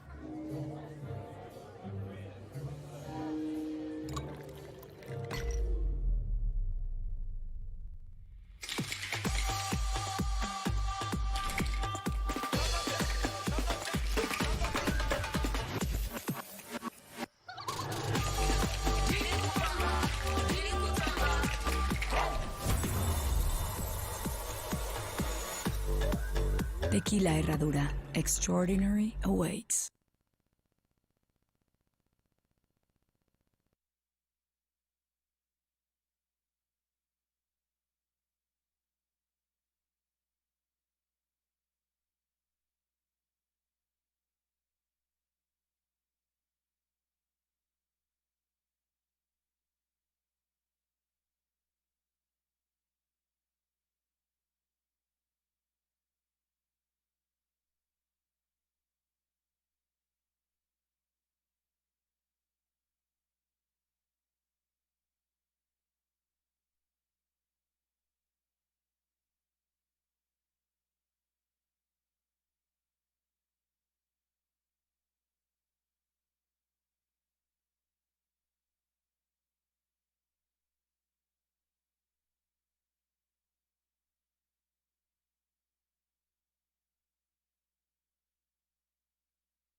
So the fourth race and the start of the late fire pick 5, and what a tough sequence to start. I mean, this is a allowance on the grass. It's for registered Indiana breds, Indiana sired, and I feel like I did leave out Irad in that first or second race, and everybody probably was calling me crazy, and it worked out in my favor. I'm leaving out Rigoberto here. If I could just do a super, you guys, just do a super and put the 4 in, but I just liked a couple other ones more than Rigoberto. But watch, I'll get, proven wrong. But let's see. Zach, what a nice gelding. This guy's 3-1 on the tote board right now. He's a 4-year-old by pass rush. He's making his 20th lifetime start, and he's just, really, as of late, home and cooled out, I guess, is that old saying. The last 4 have been in the money finishes. Burgos riding him really well.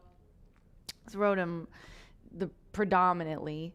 And this horse has put up, pretty consistent speed figures as well. 74, 77, 78. He's at 1 mile and a 16th in the last race, and we're going down to 1 mile. He did win at 1 mile and a 16th. A mile he was nosed out by Ready to Seize, who's in this race too.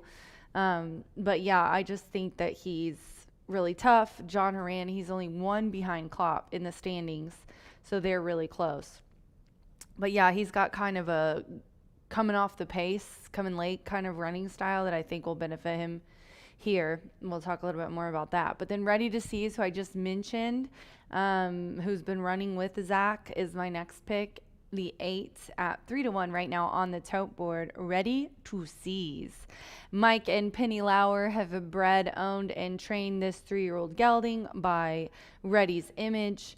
Evan Roman looking for a double here after winning the second race. This horse ran at a mile 16th as well and is going back down to a mile. But the win, when I said Zach and Rigoberto and Ready to Seize, they've all been kind of jumping back and forth. Forever Greedy as well in here. But Keg is out. So also one that's been running, but the 10 is not running today. Going back down to a mile, where this one won 2 back on August 26th. The mile and 16th was second. So maybe Ready to Seize likes a mile and Zach likes a mile and a 16th. But so just box the 2 and the 8 is what I would say to do. And then I couldn't leave out Forever Greedy. I'm kind of excited to see what he's going to do on turf today. The one is 6-1 on the tote board. Gets the services of our very top jock, who's, what was it, 30? It's like 70 to 90 sort of. So Fernando with a big lead here, 20% win clip. Tiana having a wonderful meet. First on grass is going to be really interesting though. He tried and it got taken off back in June and he ended up breaking the maiden that day. So I'm sure Tiana thought, hey, you know what? He ran a mile and a 16th in the Empire, didn't like that at all, but he has ran well at a mile and an allowance 3 back. He won by almost 7 in that race on July 29th. So let's try turf today and getting in easier, coming out of a handicap, getting into one of these sired allowances. You know, she likes that, and yeah, he has form routing. So let's try the turf. Maybe he'll love it.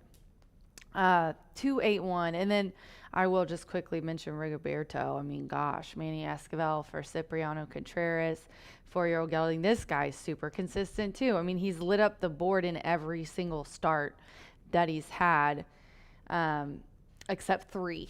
I mean, 7 of 10 in the money. Look at him. What did I say about Tiana the other day? Sippy might yell at me. The guy hasn't missed a meal either. I mean, he is full of muscle.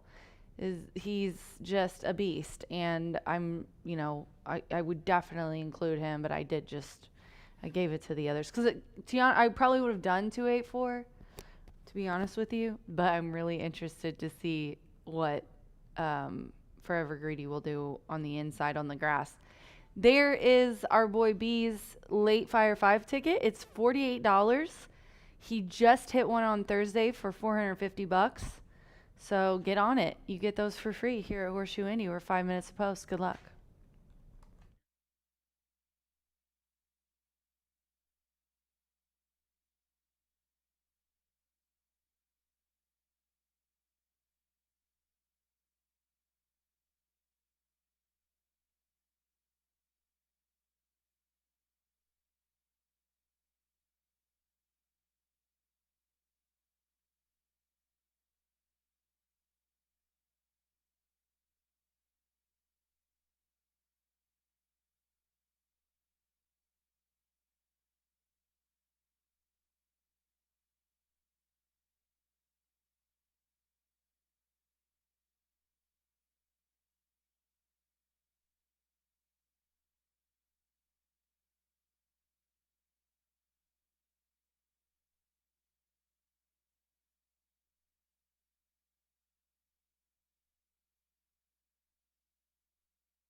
The horses call post now for the fourth race.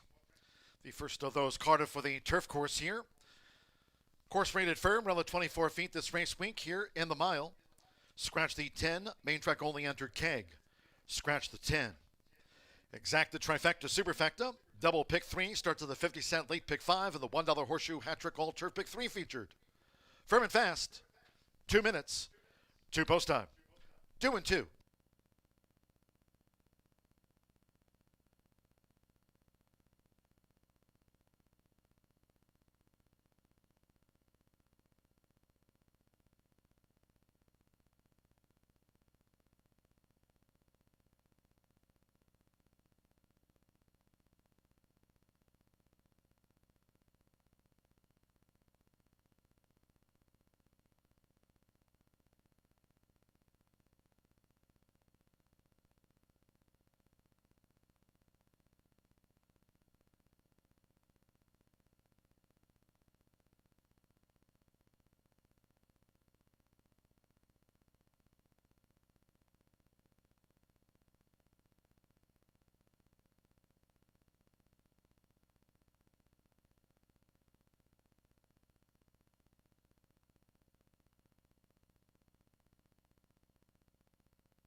We're less than 1 minute away from post time for the turf mile. Starts the 50-cent late pick 5 and the horseshoe hat trick all turf pick 3 featured. Less than a minute.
The horses are approaching the starting gate.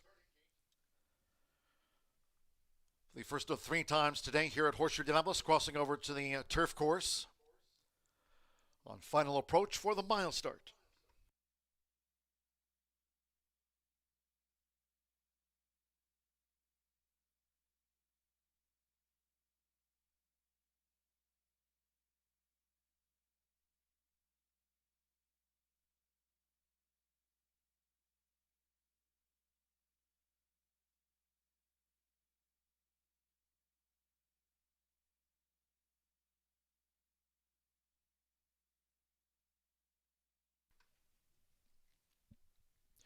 The horses have reached the starting gate.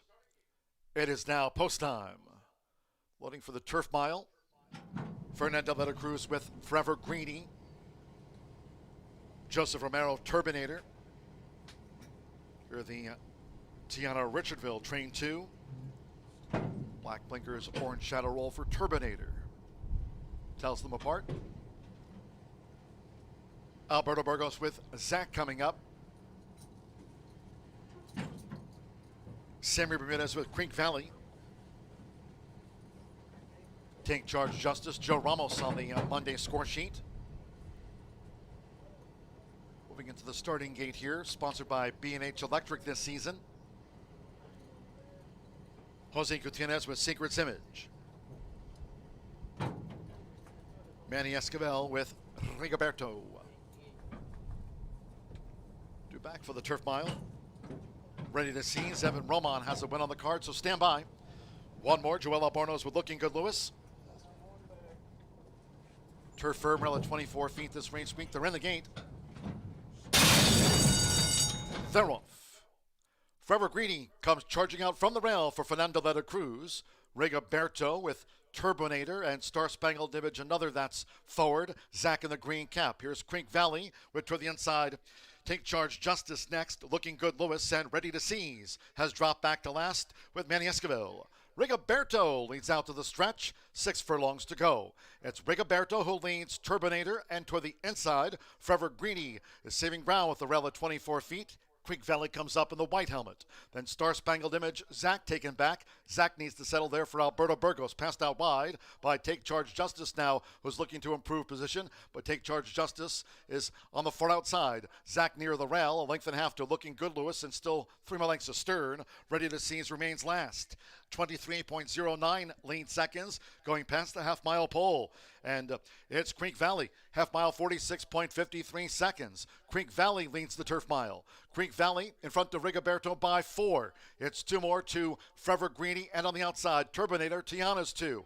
Zach looks to gain toward the inside, and Zach's coming with a bid, but now coming past the quarter pole. Star Spangled Image with Take Charge Justice wide, then Looking Good Lewis and Ready to Seize. We'll have to pass them all as they turn for home. It's Creek Valley. Here's Rigoberto, who's coming now to cut down Creek Valley 3/4 in 1 minute 10.59 seconds. Rigoberto, the grain leads the way in the furlong grounds from Creek Valley, and Zach continues to charge hard. But it's Rigoberto who has first run past the 16th with Manny Esquivel. Zach chasing Rigoberto home. Rigoberto on top by 2. Zach was second, Creek Valley third, then Forever Greedy and Ready to Seize past those tired rivals.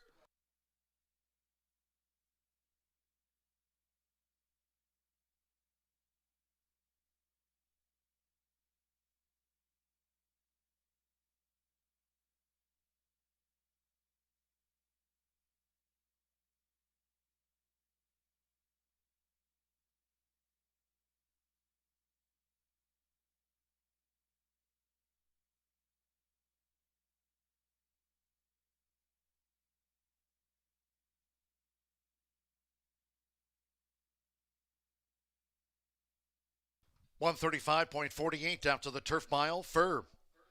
135.48. Here's the slow-mo. 4.261. Unofficial number 4, Rigoberto.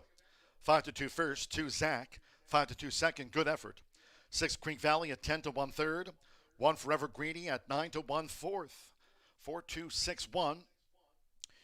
Manny Esquivel for Cipriano Contreras, son of Unbridled Express. Rigoberto starts the late Fire 5 and the Horseshoe Hat-Trick Gold Turf Pick 3 as the 5-2 tri-favorite.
And the Murphy Trailer Sales winner circle number 4, Rigoberto, with Manny Esquivel. Rigoberto is a 4-year-old gray roan gelding by Unbridled Express. The tail of the Cad Mare, Katara Princess. Racing 4, William R. Davis's Desperado Racing, LLC. And trainer Cipriano Contreras' Contreras Stable Incorporated. Horseshoe Indianapolis congratulates the winning connections of Rigoberto.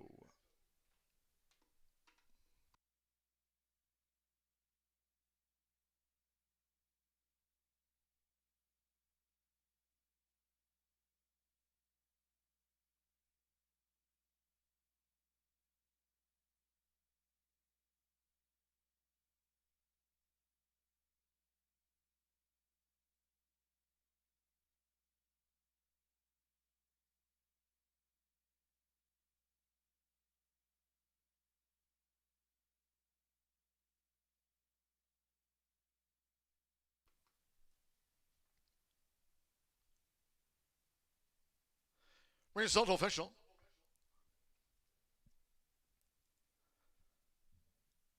For 2 exacta paid $22 even. 50-cent trifecta, $86.30. 2-4 double, $79.80. Forever Greedy ran 4th in the turf mile. 10-cent superfecta, $90.21. The 50-cent pick 3 on races 2, 3, and 4. 1 with the 2 with the 4, Rigoberto. Returned $42.75. The winner was a tri-favorite. 9 ran. 135.48 firm. Turf rail at 24 feet this week. 21 minutes away. Race 5 is next on the agenda. And in the mile, there are no changes, all 10 run. Exacta, trifecta, superfecta, double pick 3 starts at the $1 late pick 4, daily presented by Itoba. Post time 4:16. Just to remind all of our Horseshoe Indianapolis fans, here at the track, live racing Tuesday, Wednesday, Thursday this race week. No live racing here at Horseshoe Indianapolis on Friday nor over the weekend. Race cards Tuesday, Wednesday, Thursday from 2:10 here at Horseshoe Indianapolis.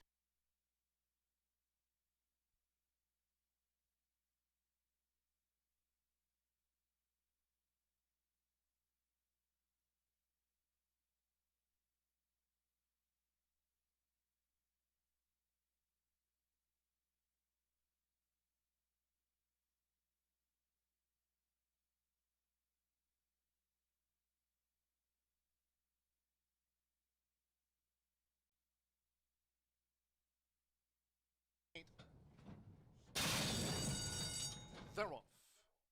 Forever Greedy comes charging out from the rail for Fernando de la Cruz. Rigoberto with Turbinator and Star Spangled Image, another that's forward. Zach in the green cap. Here's Creek Valley with to the inside. Take Charge Justice next. Looking Good Lewis and Ready to Seize has dropped back to last with Manny Esquivel. Rigoberto leads out to the stretch. 6 furlongs to go. It's Rigoberto who leads Turbinator, and toward the inside, Forever Greedy is saving ground with the rail at 24 feet. Creek Valley comes up in the white helmet. Then Star Spangled Image, Zach taken back. Zach needs to settle there for Alberto Burgos. Passed out wide by Take Charge Justice now, who's looking to improve position. But Take Charge Justice is on the far outside. Zach near the rail, a length and a half to Looking Good Lewis, and still 3 more lengths astern. Ready to Seize remains last. 23.09 lean seconds, going past the half-mile pole. And it's Creek Valley, half-mile 46.53 seconds. Creek Valley leads the turf mile. Creek Valley in front of Rigoberto by 4. It's 2 more to Forever Greedy, and on the outside, Turbinator, Tiana's 2. Zach looks to gain toward the inside, and Zach's coming with a bid, but now coming past the quarter pole. Star Spangled Image with Take Charge Justice wide, then Looking Good Lewis and Ready to Seize. We'll have to pass them all as they turn for home. It's Creek Valley. Here's Rigoberto, who's coming now to cut down Creek Valley 3/4 in 1 minute 10.59 seconds. Rigoberto, the grain leads the way in the furlong grounds from Creek Valley, and Zach continues to charge hard, but it's Rigoberto who has first run past the 16th with Manny Esquivel. Zach chasing Rigoberto home. Rigoberto on top by 2. Zach was second, Creek Valley third, then Forever Greedy and Ready to Seize past those.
Jack Daniels starts here. From cave spring water to sugar maple charcoal to smooth Tennessee whiskey. Made by those who pour everything into their craft. That's what makes Jack, Jack.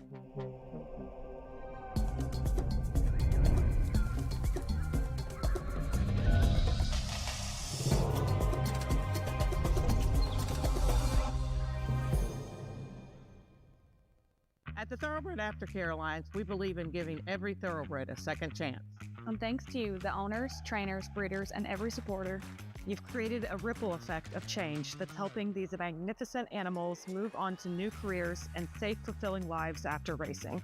Every single donation, whether big or small, is contributing to a brighter future. But this race is just beginning. Because of you, we have gained incredible momentum and we're ready for more.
It's been a day of second-itis for me. I told you guys that if I left Rigoberto out, that you could just go ahead and put him in at the farm.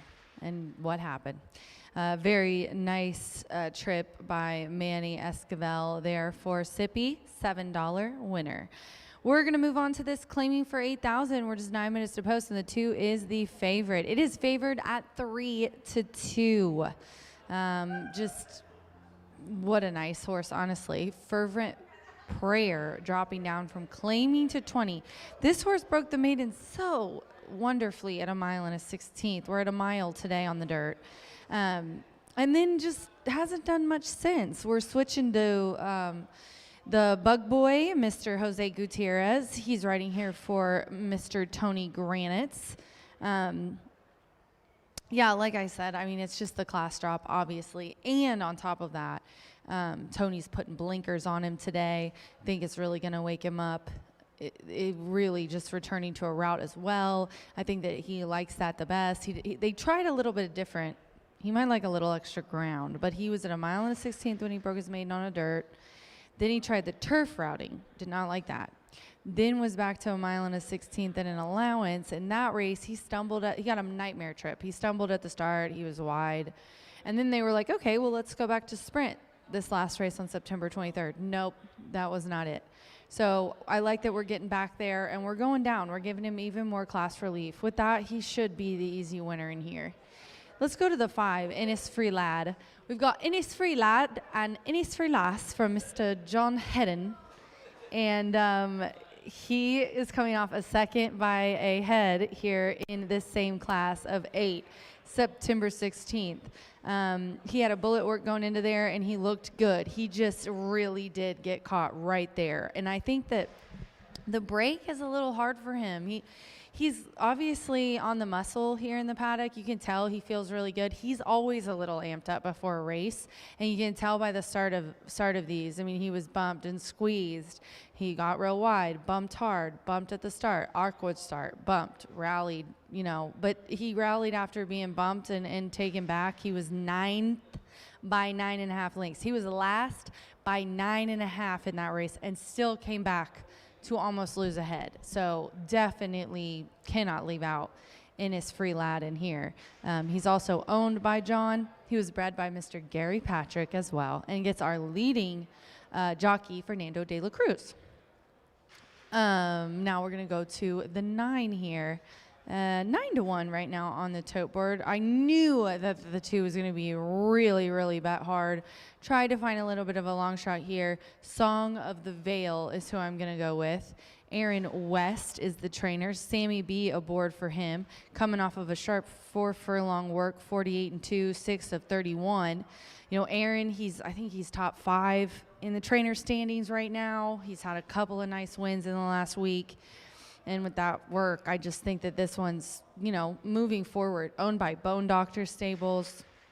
So just a nice 3-year-old gelding who's been trying. He was first with winners last time, so I can give him an excuse for that. But he was in that race with this very similar group. But he broke the maiden 2 back September 5th at 8 after a, drop consistently from 15 to 8, and he won by 10 that day. But it is a big jump from maiden breaking win to first time with winners.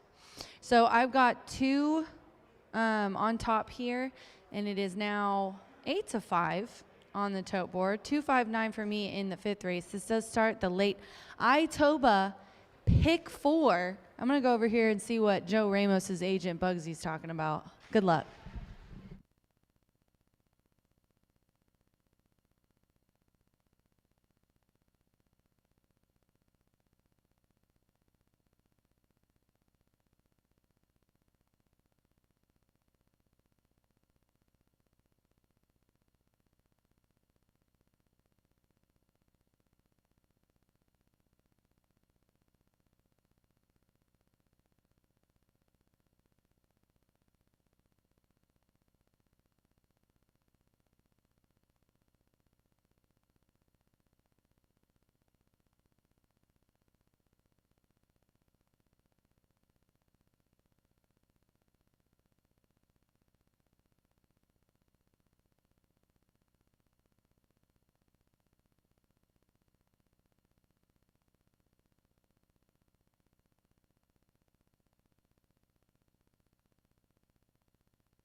The horses going onto the track now for the fifth race. Here in the mile, all 10 run, no changes to report. No changes in the mile. Exacta, trifecta, superfecta, double pick 3, start here, the $1 late pick 4, daily presented by Itoba. Fast and firm.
We're less than 1 minute away from post time for the mile. Starts the $1 Itoba late pick 4. Fast and firm. You have less than 1 minute.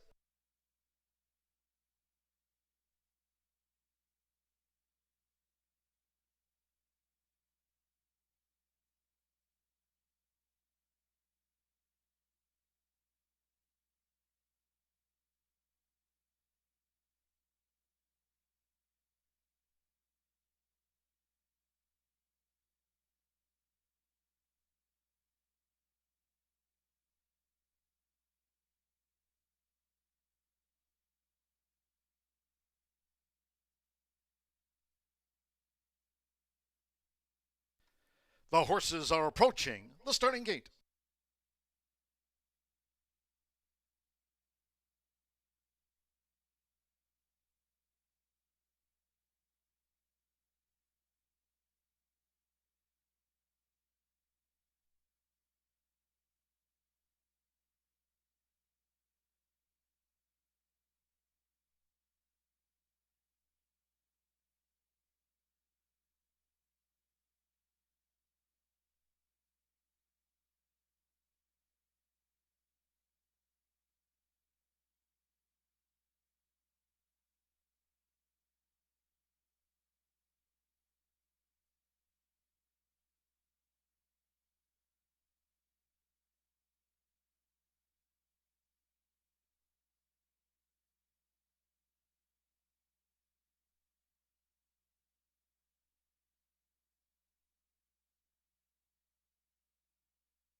The horses have reached the starting gate.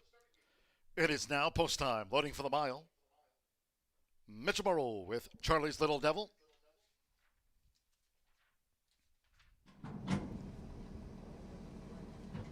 Evan Roman instinctually has joined Charlie's Little Devil. Jose Gutierrez with Fervent Prayer.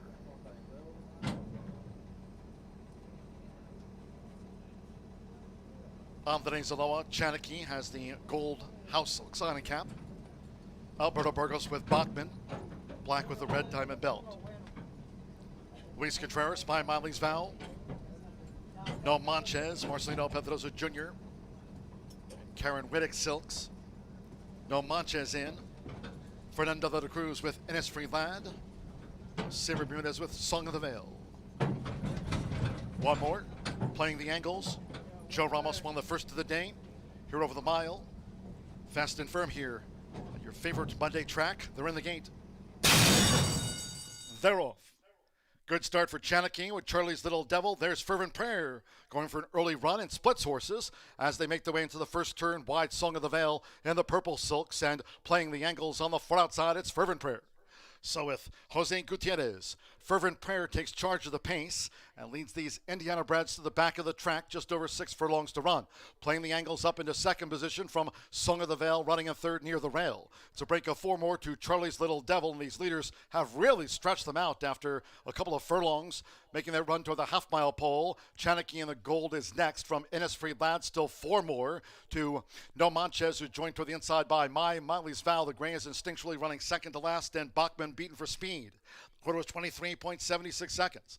Past the half-mile pole, it's Fervent Prayer. Fervent Prayer leans, playing the angles by 3.5. It's still 3 more to Song of the Veil, who's running in third. Half mile, 46.44 seconds. Charlie's Little Devil is fourth here in the mile, but now with inside 3 furlongs to go. Then comes Innisfree Lad by Miley's Vow, starts to gain toward the inside. No Manches is 3 deep past the quarter pole. Then comes Chanakee instinctually, and Bachman remains last. Fervent Prayer with a 5-length lead as they turn for home. 3/4 and up in 113.06. Fervent Prayer coming down to the final furlong. Fervent Prayer drifting off his line. Fervent Prayer still has 3 lengths to hold. Charlie's Little Devil nearest the inside, playing the angles. Miley's Vow. No Manches rallies on the outside. It's Fervent Prayer. They try to close down Fervent Prayer. And here's No Manches on the outside. No Manches. Marcelino Pedrosa Jr. for Karen Whittick. No Manches wins. From Miley's Vow, Charlie's Little Devil third, then Fervent Prayer and Innisfree Lad.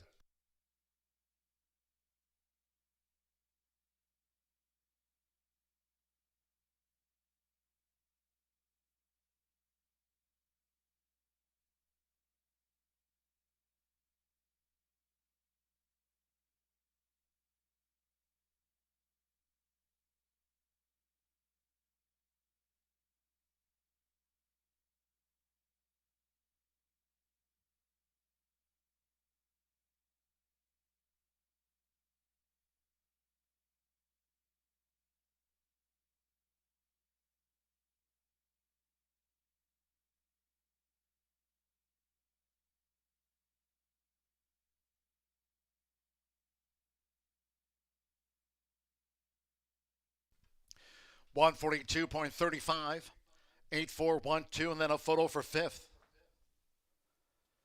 Close for fifth between Innisfree Lad with playing the angles instinctually with Bachman. They were the next 2 home. We trail back to Song of the Veil with Chanakee, 142.35, 8, No Manches, 8-1 first for Miley's Vow, 17-1 second, 1 Charlie's Little Devil, 19-1 third, and 2 Fervent Prayer, 4-5 favorite, runs fourth after the mile. No Manches, Marcelino Pedrosa Jr. for Karen Whittick. No Manches, an 8-1 winner.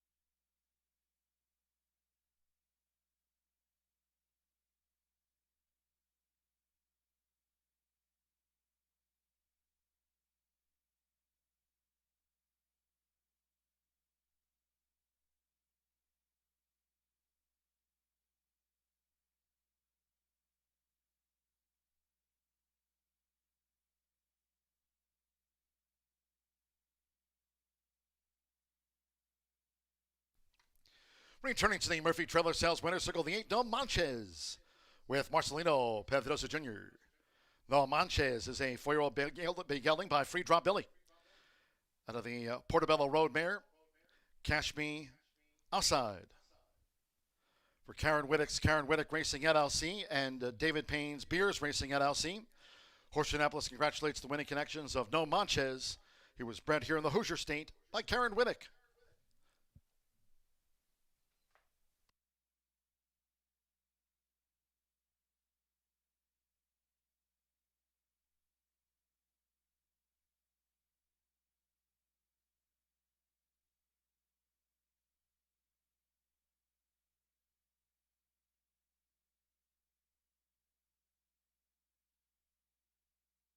Result official. 8-4 exacta pay $301.60. 50-cent trifecta $793.70. Charlie's Little Devil ran third. Fervent Prayer was fourth. 10-cent superfecta. 8-4-1-2, $666.55. 50-cent pick 3. 2 with the 4 with the 8 for that pick 3 payout. $132.75. $1 early pick 4 paid $915.10 on 404. 50-cent early pick 5. Daily starts on the 1st. 2:10 post time tomorrow, Wednesday, and Thursday. 50-cent early pick 5. $2,488.50. 5 of 5. 142.35. 19 minutes away, race 6. Maiden Turf Mile. Scratch the 3 Bourbon Society and the 12 Open Court. Scratch the 3 and number 12. 1 Dual Citizen. Now make the jockey Sammy Bermudez. Sammy Bermudez on 1 Dual Citizen. Exacta trifecta superfecta. The 10-cent Grand High 5 pentafecta wager featured here on the Maiden Turf Mile. Double pick 3. Post time will be at 4:47.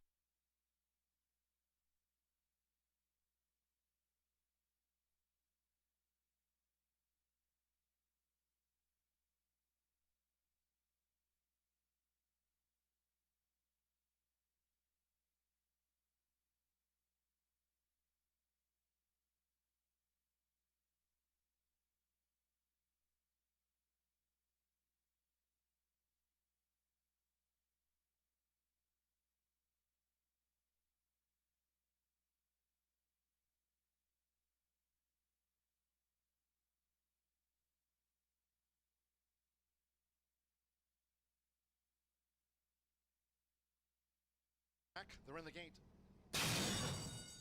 They're off. Good start for Chanakine with Charlie's Little Devil. There's Fervent Prayer going for an early run and splits horses as they make their way into the first turn. Wide Song of the Veil in the purple silks and playing the angles on the far outside. It's Fervent Prayer. So with Jose Gutierrez, Fervent Prayer takes charge of the pace and leads these Indiana breds to the back of the track, just over 6 furlongs to run.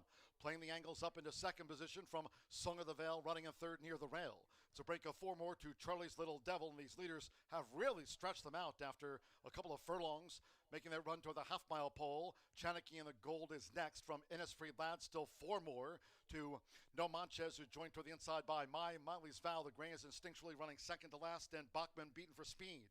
Quarter was 23.76 seconds. Past the half-mile pole, it's Fervent Prayer. Fervent Prayer leads, playing the angles by 3.5. It's still 3 more to Song of the Veil, who's running in third. Half-mile, 46.44 seconds. Charlie's Little Devil is fourth here in the mile, but now with inside 3 furlongs to go. Then comes Innisfree Lad by Miley's Vow, starts to gain toward the inside. No Manches is 3 deep past the quarter pole. Then comes Chanakine instinctually, and Bachman remains last. Fervent Prayer with a 5-length lead as they turn for home. 3/4 and up in 113.06. Fervent Prayer coming down to the final furlong. Fervent Prayer drifting off his line. Fervent Prayer still has 3 lengths to hold. Charlie's Little Devil nearest the inside, playing the angles. Miley's Vow. No Manches rallies on the outside. It's Fervent Prayer. They try to close down Fervent Prayer. And here's No Manches on the outside. No Manches. Marcelino Pedrosa Jr. for Karen Whittick. No Manches wins. From Miley's Vow, Charlie's Little Devil third, then Fervent Prayer and Innisfree Lad. They're in the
Upset alert. The upset's on as we kicked off the Itoba Pick 4, $1 minimum. Kicked off with about a $20 winner there in race number 5. We'll head back out to the turf course again. 1 mile going to be the distance. Scratch numbers 3, Bourbon Society, and number 12, Open Court. If you're looking for me shirtless in races 4 and 5, disappointment. Immense amount of disappointment. My email's been blowing up saying they were looking forward to that. But number 6, the favorite, did get beaten, but did so at even money in that third race. Let's move along to the turf event in here. 1 mile going to take the main stage as your second leg of the horseshoe hat trick in here. And number 11 is pretty solidified as a favorite, but your clear second choice is Dom Traces. Ignacio Correas for Nacho in here. 3-0 Copa Medaglia d'Oro. Has some royal breeding, but that royal breeding hasn't translated to any wins yet. After 7 races, 1 second and 1 third place finish. But a couple of things going in the right direction for Dom Traces is Declan Cannon. He's done an awesome job here at Horseshoe Indianapolis, winning at 24%, but second start off the layoff, and I think very highly of Midnight in Finley, who came back to run last week and was a much, much best second-place finisher last time out. So should be a live race, chased home a good one in Midnight and Finley.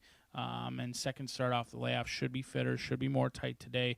And love that even though this horse just raced on September 11th, got a good workout in September 27th over at the training track, so should be feeling plenty good. Your clear second choice behind Inspired Kiss for OXO Equine, a homebred, a 3-year-old colt by Instilled Regard. Another one who's got great breeding. 4 tries, 1 second, and 2 thirds. However, I've been high on this horse. I'm jumping off the bandwagon a little bit, going to be honest. Maybe a case where I had the right horse, the wrong race. Bill Walden takes over from Paulo Lobo. Walden's done nothing wrong here at Horseshoe Indianapolis. He's a guy that, I mean, if he keeps these numbers up, he's going to find himself in the Hall of Fame setting some records if he can continue the success. He's winning at 25% around the country, 32% here at Horseshoe Indianapolis. And the man can do no wrong. Inspired Kiss gets Concepcion in the saddle today. Hasn't been seen since July 10th. My only question mark on this one, and like I said, I've loved this horse ever since debuting here on May 5th. This horse has been a play for me. Since then, I've burned some money along the way, ripped up some paychecks. But last time out was the first time that I truly thought he probably should have won. He had a clean trip. He fought on with the chalk. And ultimately just never did push past. Those are certainly the 2 to key in on in here, in my opinion. But 10 of them go to the gate on the turf. Yes, it's October 6th here in Shelbyville, Indiana, and we are still turf racing. A huge shout-out to our crew for making that reality as we're 5 minutes away from the 6th. Good luck.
The horses stepping onto the track now for the 6th race.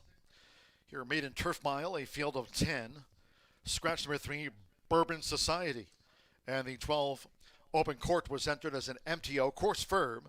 Rel at 24 feet this race week out there on that Caesars course. Here's scratch the 3 and the 12 from the race card. One dual citizen, Sammy Bermudez. Rides one dual citizen, Sammy Bermudez on the number 1. Exacta, trifecta, superfecta, 10-cent pentafecta, double pick 3. 3 minutes to post time.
We're less than 1 minute away from post time for the maiden turf mile.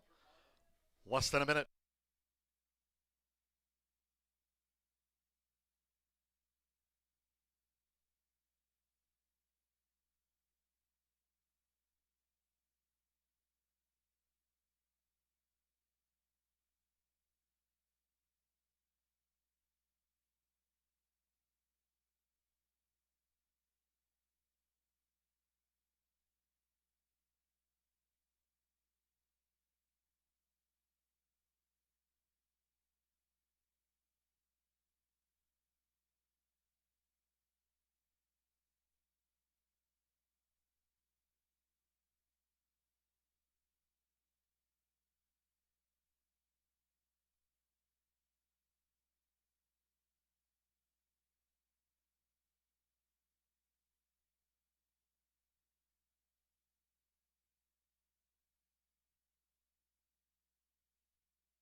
The horses are approaching the starting gate.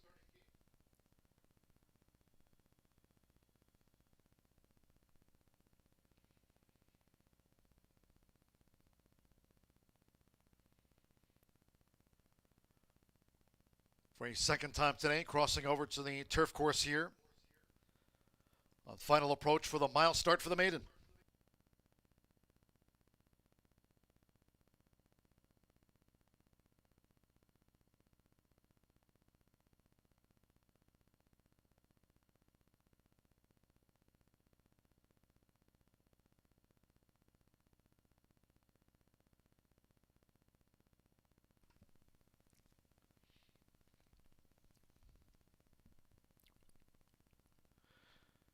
The horses have reached the starting gate. It is now post time. They're going in. Sammy Bermudez with Dual Citizen. First of 10 to move into the starting gate at 56-1 odds on Dual Citizen. Rodney Prescott with Hurricane Express. Now, Juju B would be a double for Marcelino Pedrosa Jr. After the No Manches win for Karen Whittick. Mitchell Merle, Film at 11. Declan Cannon, Dom Traces went in well.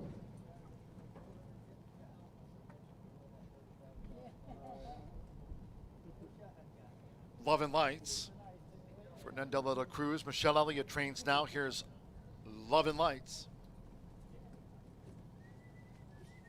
Gabriel Saez with My Father's Place moving into the starting gate.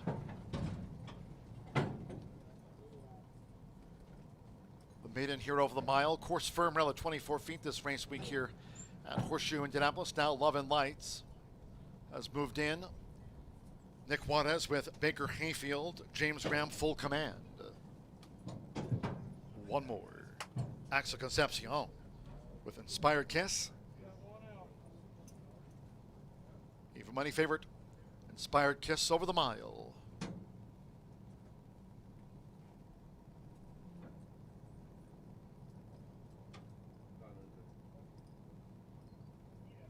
Second leg here, the Horseshoe Hat-Trick All Turf Pick 3 featured. Now 4 to 5 on Inspired Kiss. All in, ready. And they're off. Off to an even start.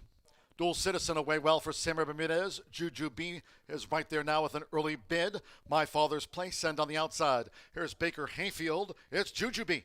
With Marcelino Pedrosa Jr., Juju B leads Baker Hayfield past the awning. Love and Lights has the white dots on the black sleeves, running in third out to the stretch. And then toward the inside is Dual Citizen, who hugs the rail, running in fourth. First run since Keeneland Fall 2024 for My Father's Place, who's drafting in behind horses. On the outside, Film at 11, and also right there, Hurricane Express. Now, My Father's Place taken back to settle with the rail in front of Dom Traces. Inspired Kiss running second to last, and with James Graham, full command, trails in 10th position. Quarter 22.81 seconds now, and they're just outside the half-mile marker. And here's Baker Hayfield up and after the lead with Juju B. They're right together while racing two clear from Love and Lights, who follows them from third by 3.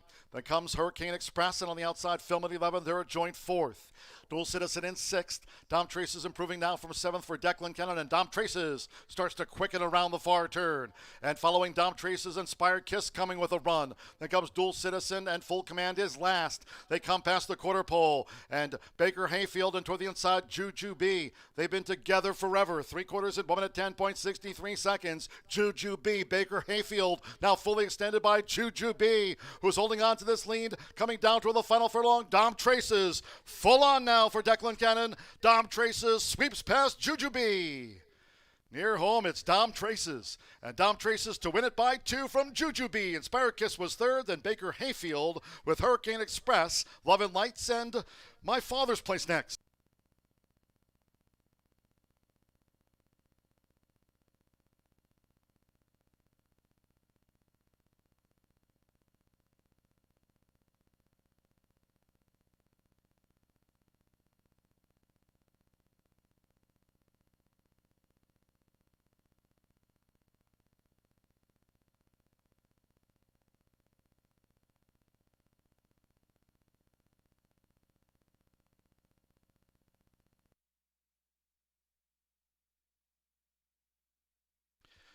.135.29 after the maiden turf mile.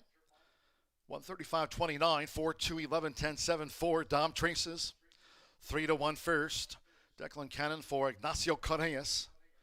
2, Juju B stayed on to run second at 14-1 odds. 11, Inspired Kiss, 4-5 favorite third after the maiden turf mile. 10, Baker Hayfield, 5-1 fourth. 7, Hurricane Express, 11 Lights, My Father's Place film at 11. Dual Citizen was next. Dom Traces, Declan Cannon, son of Medaglia d'Oro. He's off the mark in his 8th run, takes out the maiden turf mile.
Result official. Returning to the Murphy Trailer Sales Winner's Circle D4, Dom Traces with Declan Cannon. Dom Traces is a 3-year-old dark bay or brown colt by Medaglia d'Oro. Out of the Storm Embrujado mare, Dona Bruja. Racing for Dom Felipe LLC and IC Racing LLC of Ignacio Correas. Horseshoe Indianapolis congratulates the winning connections of Dom Traces, out maiden ranks today. 4-2 exacta paid $68.80, 50 cent trifecta $44.30. 8-4 double paid $131.40. The 10 cent pentafecta featured. Hurricane Express was 5th. 10 cent Grand High 5 paid $218.70. 50 cent pick 3 $94.20. Baker Hayfield ran 4th. 10 cent superfecta paid out $38.76. And the maiden turf mile 3-12 for the non-runners. Favorite 3rd. 10 ran 135.29. Race 7 is next on Monday's docket. Monday Juvenile Dash, scratch 1 Relentless Chick. Number 1 Relentless Chick has been scratched. Exacta, trifecta, superfecta, 10 cent pentafecta. Double final pick 3 of the day. Post time 5:20.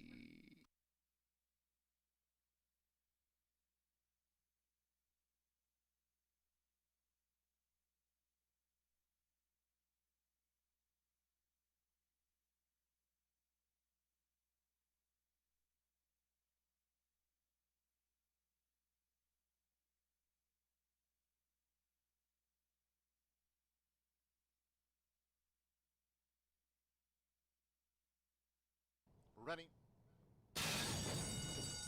And they're off. Off to an even start. Dual Citizen away well for Samir Bermudez. Juju B is right there now with an early bid. My Father's Place, send on the outside. Here's Baker Hayfield. It's Juju B. With Marcelino Pedroza Jr., Juju B leads Baker Hayfield past the awning. Love and Lights has the white dots on the black sleeves, running in 3rd out to the stretch. And then toward the inside is Dual Citizen, who hugs the rail, running in 4th. First run since Keeneland Fall 2024 for My Father's Place, who's drafting in behind horses. On the outside, Film at 11, and also right there, Hurricane Express. Now, My Father's place taken back to settle with the rail in front of Dom Traces. Inspired Kiss running second to last, and with James Graham, Full Command trails in 10th position. Quarter 22.81 seconds now, and they're just outside the half-mile marker. And here's Baker Hayfield up and after the lead with Juju B. They're right together while racing two clear from Love and Lights, who follows them from third by 3. Then comes Hurricane Express, and on the outside, Film at 11. They're a joint 4th. Dual Citizen in 6th. Dom Traces improving now from 7th for Declan Kennan, and Dom Traces starts to quicken around the far turn. And following Dom Traces, Inspired Kiss coming with a run. Then comes Dual Citizen, and Full Command is last. They come past the quarter pole, and Baker Hayfield, and toward the inside, Juju B. They've been together forever. 3/4 at 1 minute 10.63 seconds. Juju B. Baker Hayfield now fully extended by Juju B, who's holding on to this lead, coming down toward the final furlong. Dom Traces full on now for Declan Cannon. Dom Traces sweeps past Juju B. Near home, it's Dom Traces. And Dom Traces to win it by 2 from Juju B. Inspired Kiss was third, then Baker Hayfield with Hurricane Express, Love and Lights, and Rennie.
Welcome back to Horseshoe Indianapolis, where I don't know about you, but I love fishing. And this time we're going fishing for some long shots and some big prices in this wide-open 2-year-old maiden special weight event for state bred competition. We've got some first-time starters mixed in with some horses with experience. We do have one lone scratch, which nails us down to a 10-horse starting gate for the boys. Scratch number 1, Relentless Chick. Now, up and down this trifecta, you're going to hear some long shots, but I give you some valid reasons behind these long shots that deserve a long look. How about Tokaji for Swifty Farms? It's a homebred for them. Many of them go through the sales ring. They keep plenty as well. Joe Ramos going to be calling the shots in here for Tony Cunningham. Santos Sanger off, Ramos aboard.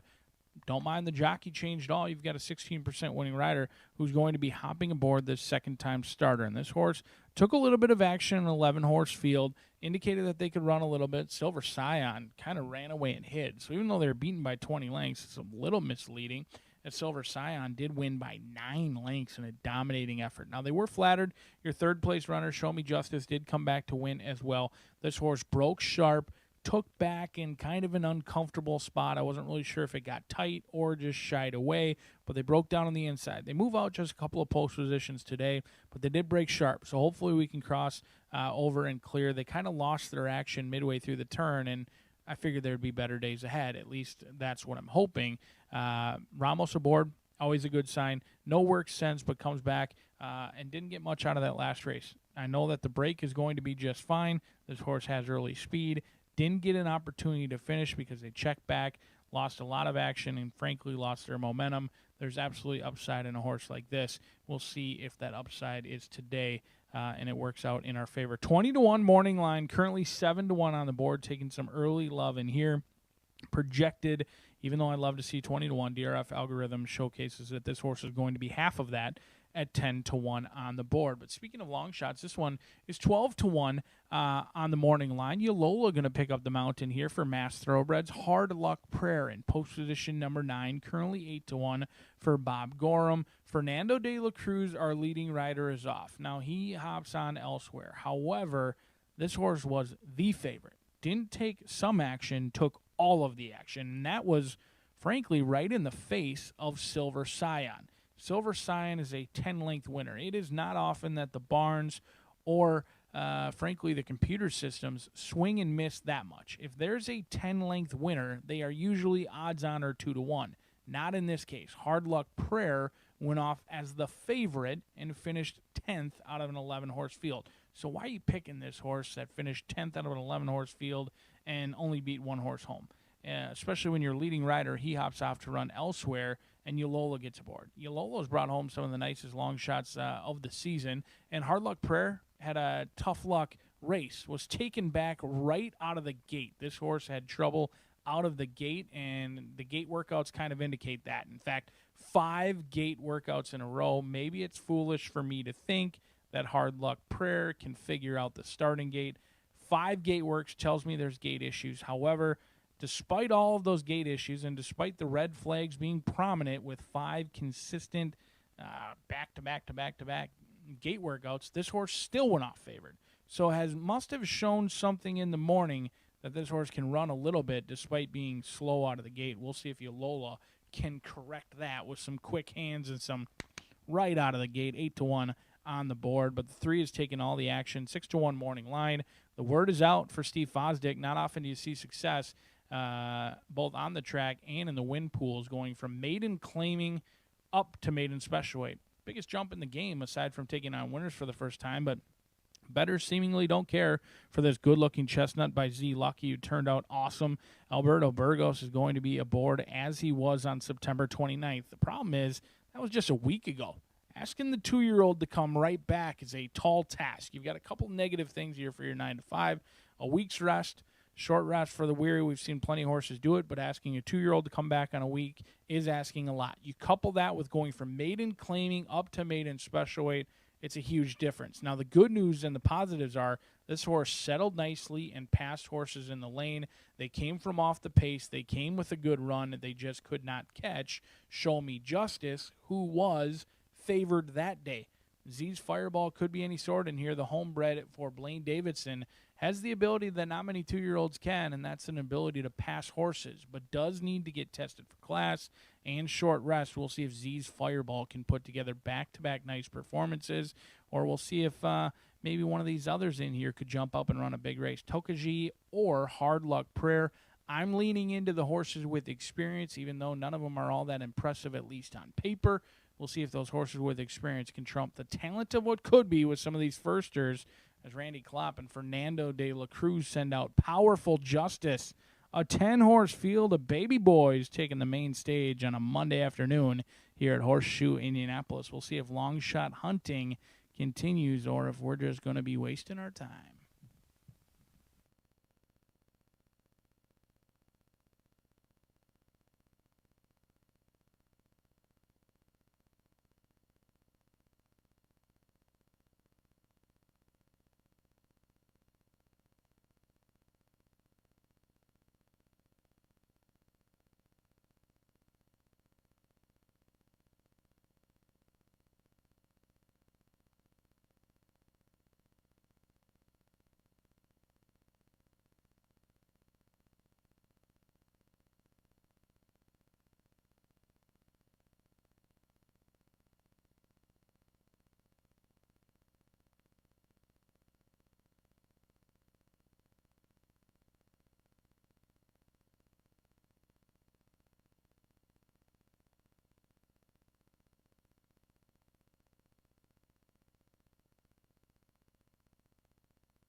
Mid and G-Rolls stepping onto the track for the 7th race sprint at 5.5 furlongs, a field of 10.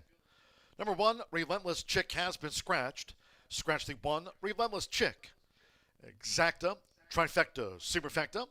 The 10-cent Grand High 5 Pentafecta wagering featured here. Double starts our final pick 3. Fast and Firm. 3 minutes to post time. 3 minutes now to the off.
Less than 1 minute to post time. Less than a minute.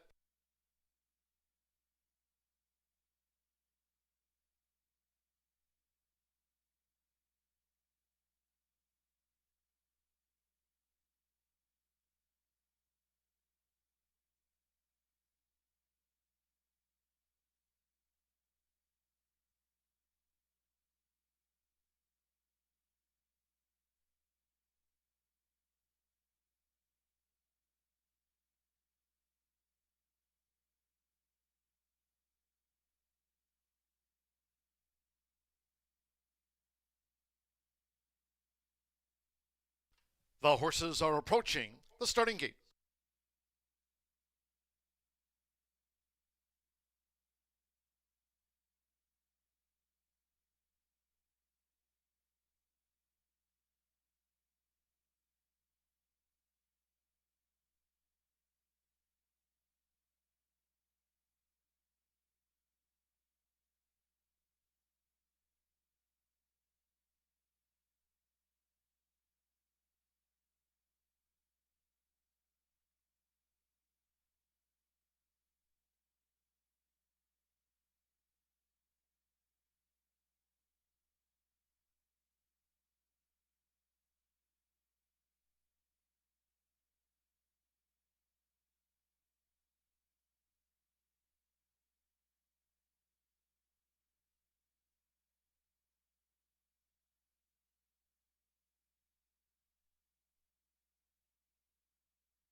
The horses have reached the starting gate.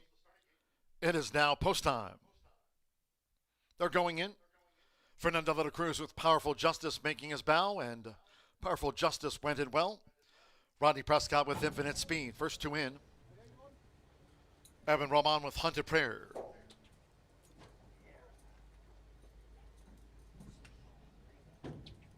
Alberto Burgos, Z's Fireball. Was second here on debut to Show Me Justice.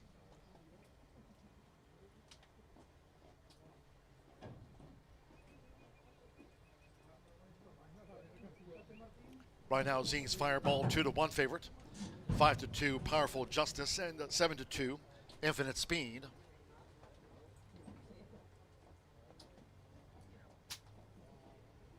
Amdene Zaloa, Hard Luck Prayer loaded. Now Sly Guy. Mitchell Murrow won our third of the day.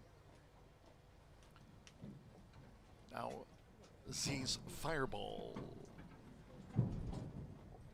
3/4 of the way in.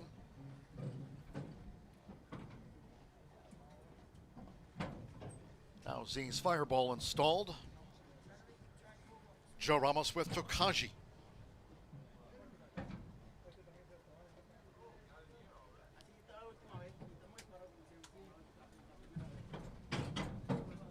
Two back. Hanalehi, first time starter. Turbo Duck in the red. Z's Fireball holding 2-1 favorite at 5.5 furlongs.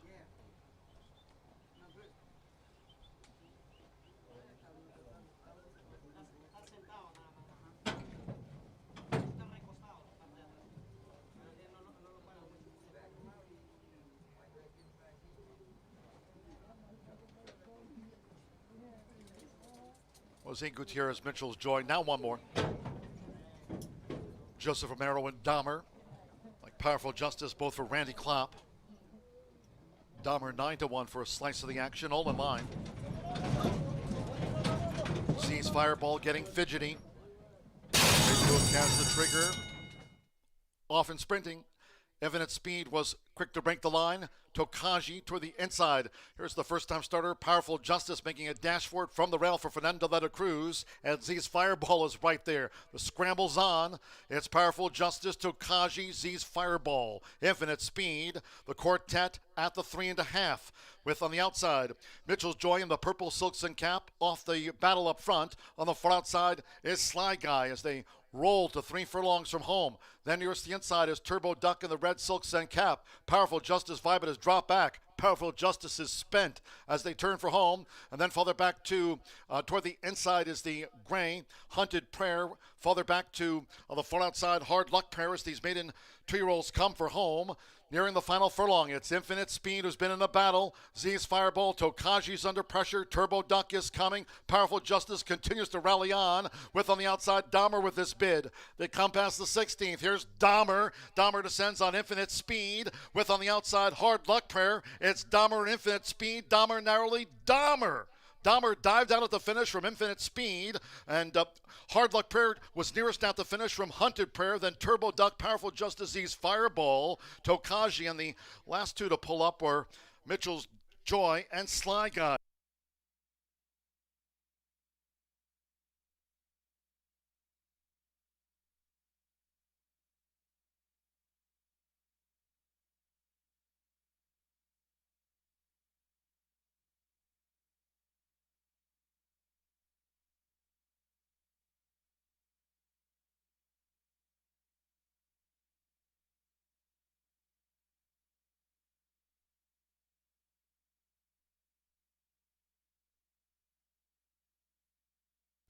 .108.01 after the maiden juvenile sprint.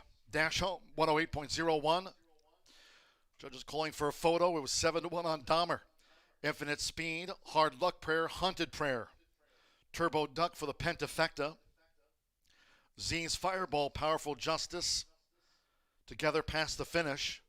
There's Tokaji. We trail back to Mitchell's Joy and Sly Guy. 11-7-9-8-5 for the Pentafecta. 11 Dahmer. 7-1 first. 7 Infinite Speed. 4-1 second.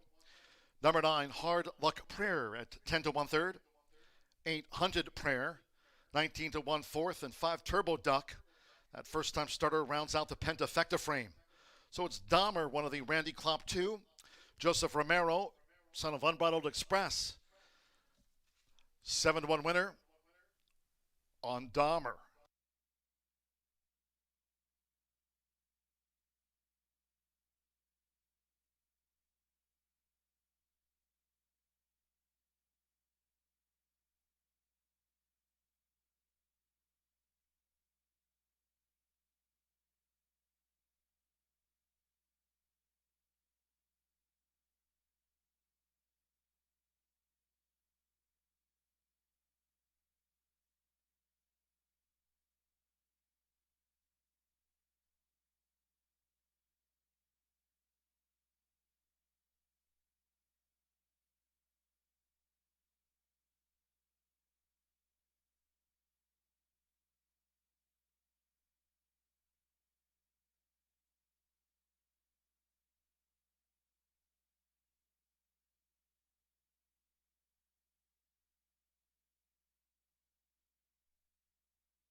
Returning to the Murphy Trailer Sales Winner's Circle, number 11, Dahmer, with Joseph Romero.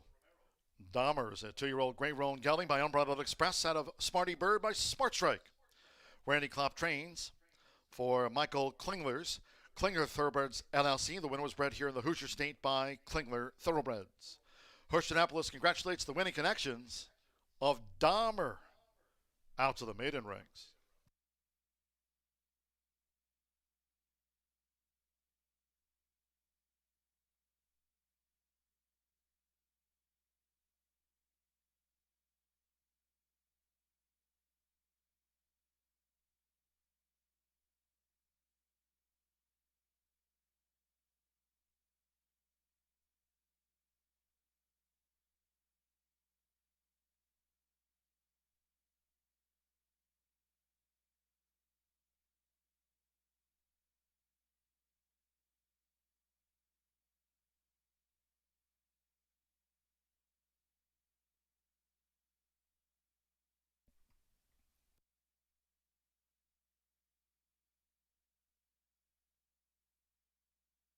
We need Salto official.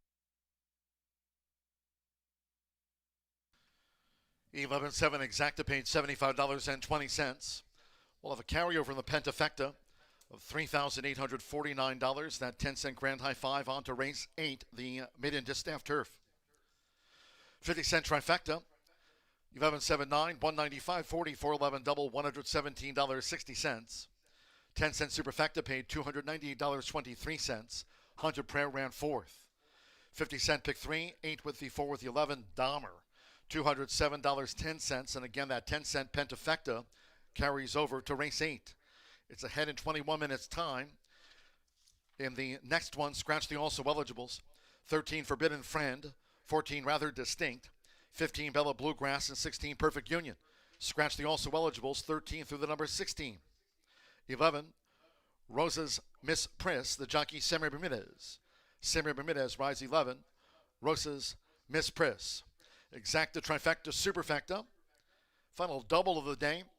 And once again, that 10-cent grand high five pentafecta carryover of $3,849. That's the pentafecta carryover.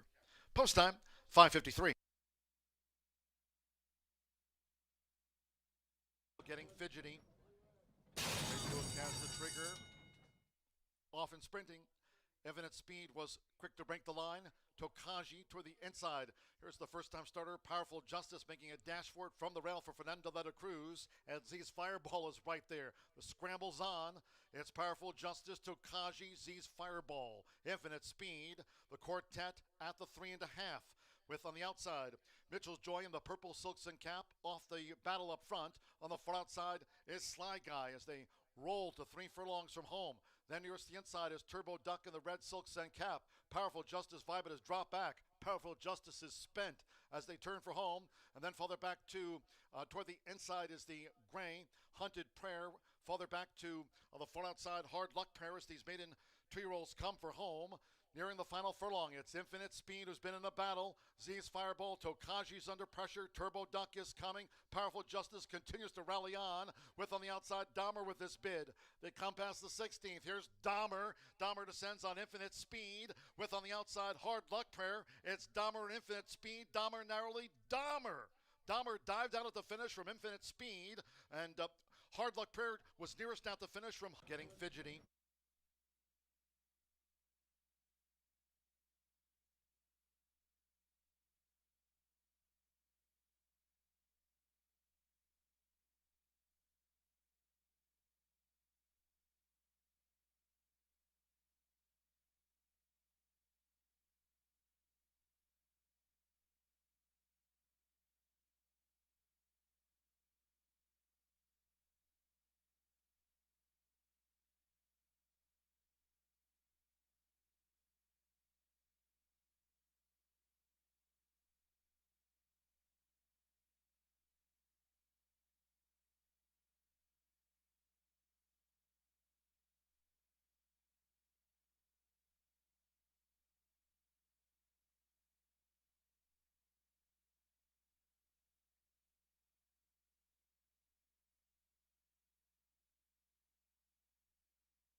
Race number 7 in the books as Dahmer sits back early. The competition trying to run away, but Dahmer catches them late and eats them up.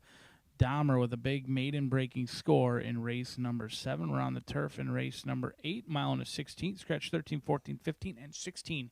You're outside 4 runners. A field of 12 will battle it out for a mile and a 16th. The victor will be a maiden no more, and I'm going to go to post position number 7 in this spot. The good-looking Captured, a 3-year-old filly by Old Forester for Christine Caulfield. She owns, trains, and bred this one as well. So she's got all hats on, and this Indiana bred's taking on open company in here. And just like we went long shot hunting in race number 7, we're going to go long shot hunting again in here.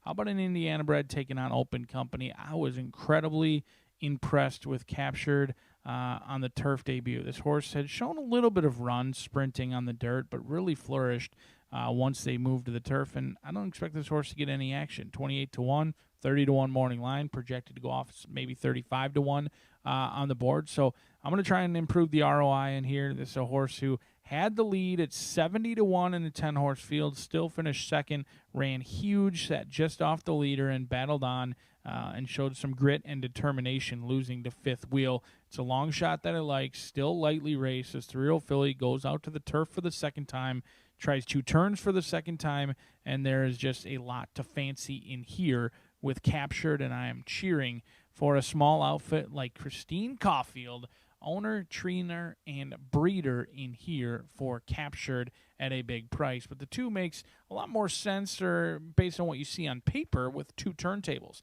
You've got Michael Maker, Fernando de la Cruz, an interesting sort in here, 4-1 right now. De la Cruz going to keep the mount after the September 15th off-turf event, which, frankly, I drew a line through. Showed speed, waved the white flag, and I don't think this horse will be on the dirt anytime in the near future.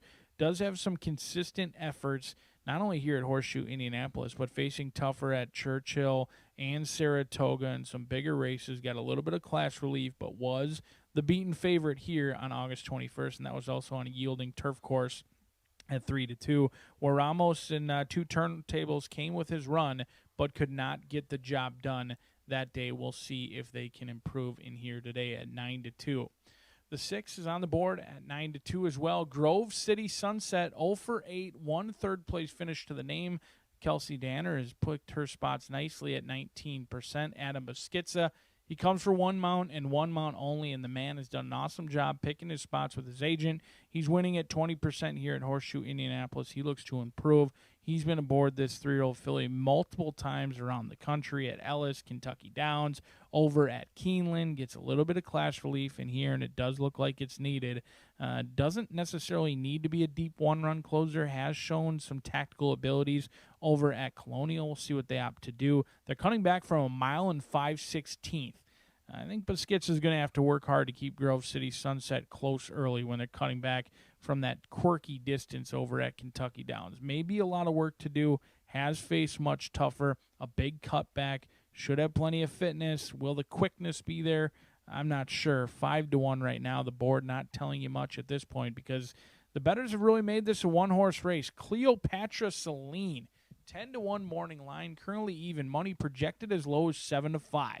What do they know about Nacho's horse that we don't? I know Irad Ortiz probably didn't just come in for that first-time starter with Brad Cox. He's been sitting in that jocks room for a while, and he'll pick up the mount in here for JCB Stables. We'll see if Cleopatra Celine can live up to the hype. Even money? I don't see it. We'll see how it shakes out. I'm going to go long shot hunting in here with an Indiana bred against open company.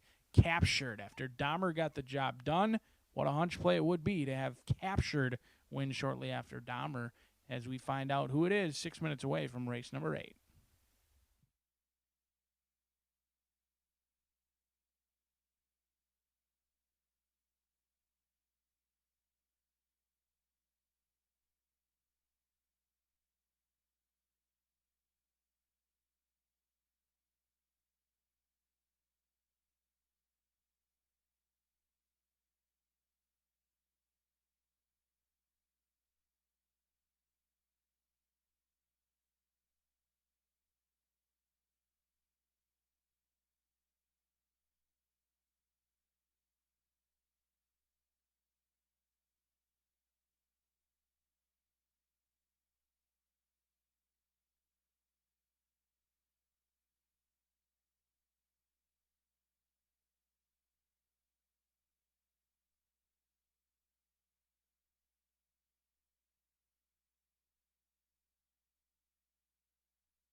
Horses call posted now for the 8th race. Here are maiden fillies turf over the mile and a 16th, a field of 12. Scratch the also eligibles, 13 Forbidden Friend, 14 Rather Distinct, 15 Bella Bluegrass, and 16 Perfect Union. Scratch the also eligibles, 13 through the number 16. All have been withdrawn. 11 Rosas Miss Press, Samuel Bermudez rides the number 11. Exacta Trifecta Superfecta. Start here the late double. There is a carryover here in the 10-cent Grand High 5. Pentafecta wagering featured on the maiden fillies turf.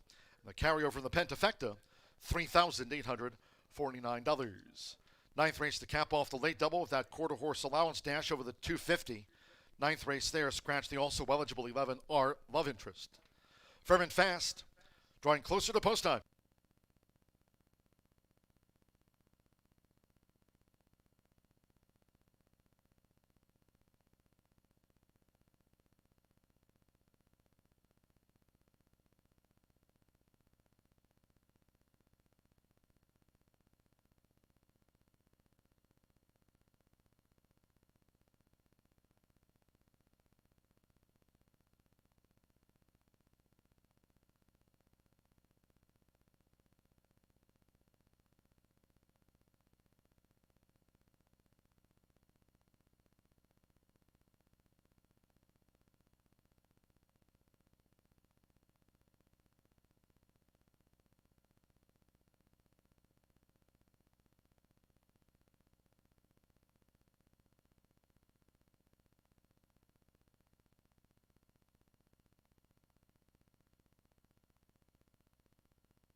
Once again, that carryover reminder here in the 10-cent Grand High 5. Carryover in the Pentafecta of $3,849. Over $7,700 new money into that Pentafecta pool with a carryover. Less than a minute.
Very final time here today, crossing over to the turf course at Horseshoe Indianapolis. Maiden fillies making their way up toward the mile and a 16th starting point.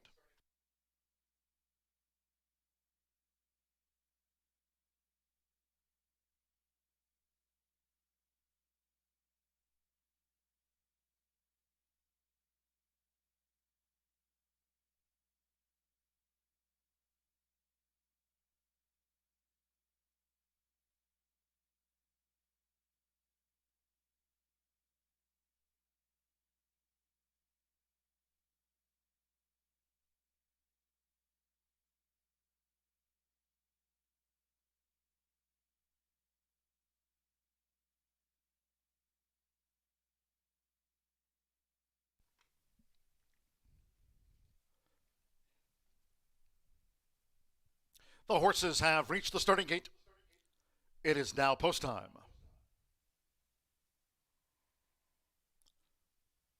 They're going in. James Graham, Kitten Stormy Gal, the first of the 12 to move into the starting gate here for this maiden fillies. Giago Canuto with Captured.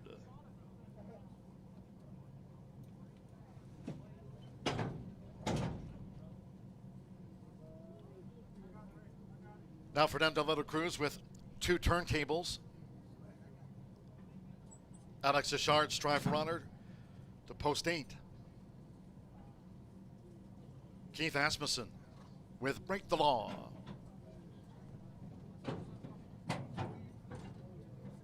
Break the Law loaded. Royal Scarlet would be a double for Joseph Romero after Dahmer's maiden win. Now, Ira Ortiz with Cleopatra Celine. Ignacio Correas has a win on the card. Here's Cleopatra Celine going in. Sammy Camacho Jr. with Sonny Bates. Sam Bermudez, Rosa's Miss Press.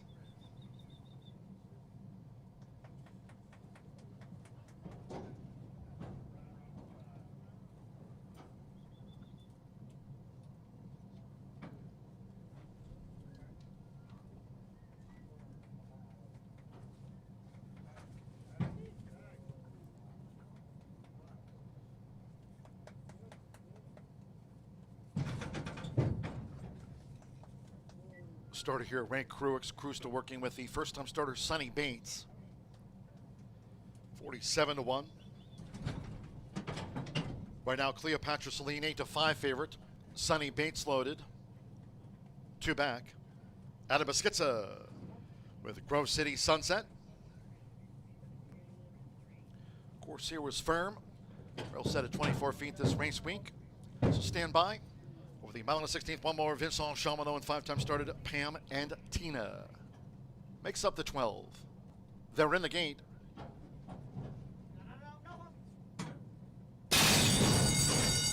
And they're off. Toward the inside, Kitten's Stormy Gal along with 2 turntables, flashing early speed. Right there nearest the inside is Break the Law, who attends the early pace. Taken back is Grove City Sunset from behind Philly's heels. Captured another one that's forward, and Cleopatra Celine is right with Captured. As they make their way into the first turn, James Graham and Kitten's Stormy Gal. So from the rail leads out at 11-1. 6 furlongs to go. It's Kitten's Stormy Gal in front of a close-up 2 turntables and Captured with toward the inside Break the Law, who's right there toward the inside parts of the course as they go to the back. And then nearest the inside is Strive for Honor, and to Break the Law was a bit ranked there. Now she's settled and out deep on the course. Strive for Honor gains near the rail. Cleopatra Celine taken back through the field. Nearest the inside is Poverty with a View. The outside, Pam and Tina has the white cheek pieces on. Cleopatra Celine gets shuffled back through the field with Grove City Sunset. Sonny Bates, the newcomer. Rosas Miss Priss is running in 11th, and Royal Scarlet trails the maiden fillies dozen. 22.90 lead seconds, past the half in 47.82 as they traverse to the far side of the course. Kitten's Stormy Gal continues to dictate the field from 2 turntables, who's been right there. So now Fernando Letta Cruz cranks up 2 turntables, and here she comes to take on Kitten's Stormy Gal past the quarter pole. Now head-to-head, 2 clear from Captured. Strive for Honor straightens away in 4th. Poverty with a View is 5th. Toward the inside is Grove City Sunset. Down on the outside, Cleopatra Celine, Break the Law, and Pam and Tina on the extreme outside. 3/4, 111.72. Toward the inside, Kitten's Stormy Gal continues to hold on to this lead for James Graham. 1 more 6 16th. She turned back 2 turntables. Here comes Strive for Honor in company with Poverty with a View, Cleopatra Celine and Grove City Sunset, Kitten Stormy Gal, and all the way winner by 3. Poverty with a View gained second from Strive for Honor. Fourth close 2 turntables with Cleopatra Celine. They were followed home by Grove City Sunset with Break the Law and Captured.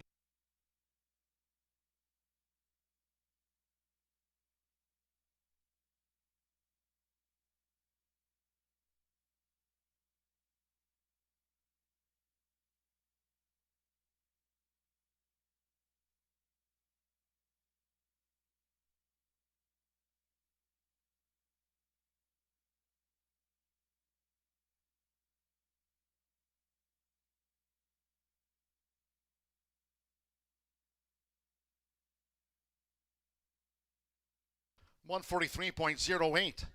After the maiden fillies turf, 1-9-8-2, 10 runs fifth. 1 Kitten Stormy Gal, 11-1 first to cap off the late fire 5. Stand by for that result. 9 Poverty with a View, 9-1 second. 8 Strive for Honor, 20-1 third.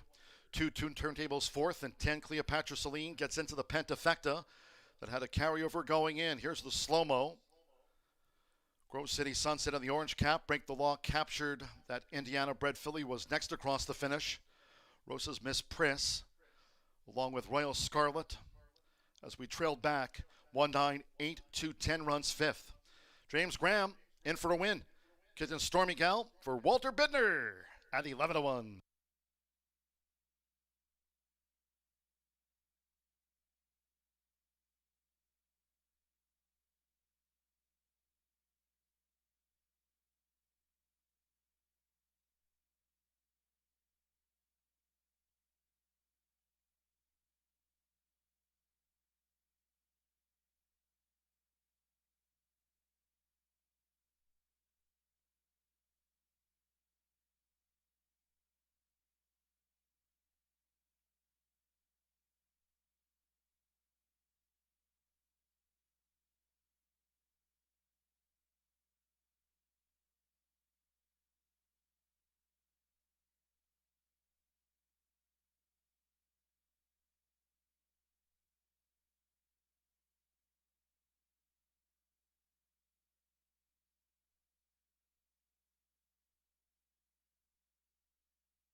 Returning to the Murphy Trailer Sales Winner's Circle, the 1 Kitten Stormy Gal with James Graham. It's official. Kitten Stormy Gal is a 3-year-old bay filly by Get Stormy. And of Kitten Slew by Kitten's Joy. Trained by Walter Bidner for Cavello Ragazzi LLC of Thomas Romano. Horseshoe Indianapolis congratulates the winning connections of Kitten Stormy Gal out to the maiden fillies ranks today. Well done, Walter.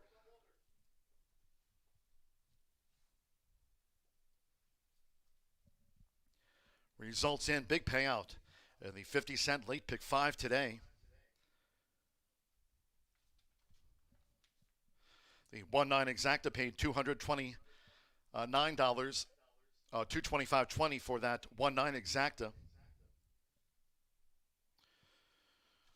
Marking down all the results and prices after Kitten Stormy Gal wraps up multi-race wagers.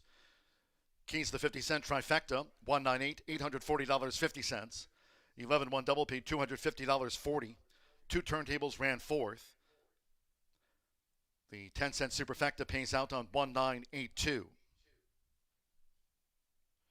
50-cent late pick 5, $30,740.80 on 5 of 5.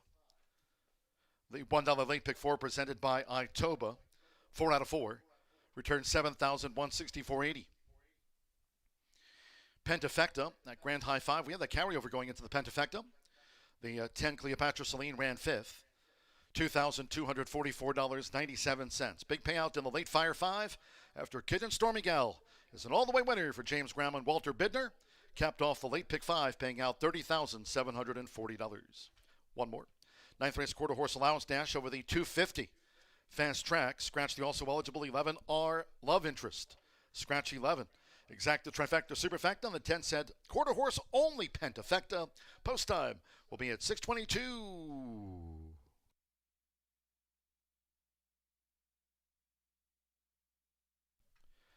Every Monday through closing weekend, that's November 10th through closing day the 13th. Contest-wise, today on Mondays, it's Dooley's Legends. Congratulations to Sherry Thompson playing with us today online at horseshoeindycontest@gmail.com. Don't forget that, horseshoeindycontest@gmail.com. Sherry played online today and picked up the $100 top prize in today's edition of Dooley's Legends. Well done, Sherry.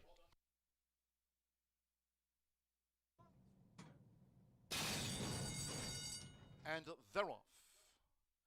Toward the inside, Kitten's Stormy Gal along with 2 turntables flashing early speed. Right there nearest the inside is Brink the Law, who attends the early pace. Taken back is Grove City Sunset from behind Philly's heels. Captured another one that's forward, and Cleopatra Celine is right with Captured. As they make their way into the first turn, James Graham and Kitten's Stormy Gal. So from the rail leads out at 11-1. 6 furlongs to go. It's Kitten's Stormy Gal in front of a close-up 2 turntables and Captured with toward the inside Break the Law, who's right there toward the inside parts of the course as they go to the back. And then nearest the inside is Strive for Honor, and to Break the Law was a bit ranked there. Now she's settled and out deep on the course. Strive for Honor gains near the rail. Cleopatra Celine taken back through the field. Nearest the inside is Poverty with a View. At the outside, Pam and Tina has the white cheek pieces on. Cleopatra Celine gets shuffled back through the field with Grove City Sunset. Sunny Bates, the newcomer. Rosas Miss Priss is running in 11th. And Royal Scarlet trails the Maiden Fillies dozen. 22.90 lead seconds past the half and 47.82 as they traverse to the far side of the course. Kitten's Stormy Gal continues to dictate the field from 2 turntables, who's been right there. So now Fernando Letta Cruz cranks up 2 turntables, and here she comes to take on Kitten's Stormy Gal past the quarter pole. Now head-to-head, 2 clear from Captured. Strive for Honor straightens away in 4th. Poverty with a View is 5th. Toward the inside is Grove City Sunset. Down on the outside, Cleopatra Celine, Break the Law, and Pam and Tina on the extreme outside. 3/4, 111.72. Toward the inside, Kitten's Stormy Gal continues to hold on to this lead for James Graham. One more 16th. She turned back 2 turntables. Here comes Strive for Honor in company with Poverty with a View. Cleopatra Celine and Grove City Sunset. Kitten's Stormy Gal, an all-the-way winner by 3. Poverty with a View gains 2nd from Strive for Honor. 4th close, 2 turntables with Cleopatra.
Well, back at it this Monday, and before I talk about our quarter horse finale, I would like to extend congratulations to all of the breeders, owners, trainers, jockeys who were able to secure one of the 10 fastest qualifying spots in the Governor's Stake and the Miss Roxy Little Futurity. Cannot even begin to explain how difficult it is to have these well-trained and calm 2-year-olds in the starting gate for 11 races. The first time most of them have gone 400 yards. Professionalism abounded all day long. It was super exciting. Congratulations to all the trainers that did so well. Doubles for Ricardo Martinez, for Tony Cunningham, Tim Eggleston, Natasha Perez, and we even had German Rodriguez sneak back in with He's a Hawkeye in the Governor's Stakes. So super excited for him because that'll be the third time that he'll go into a final in a major futurity. So great accomplishment.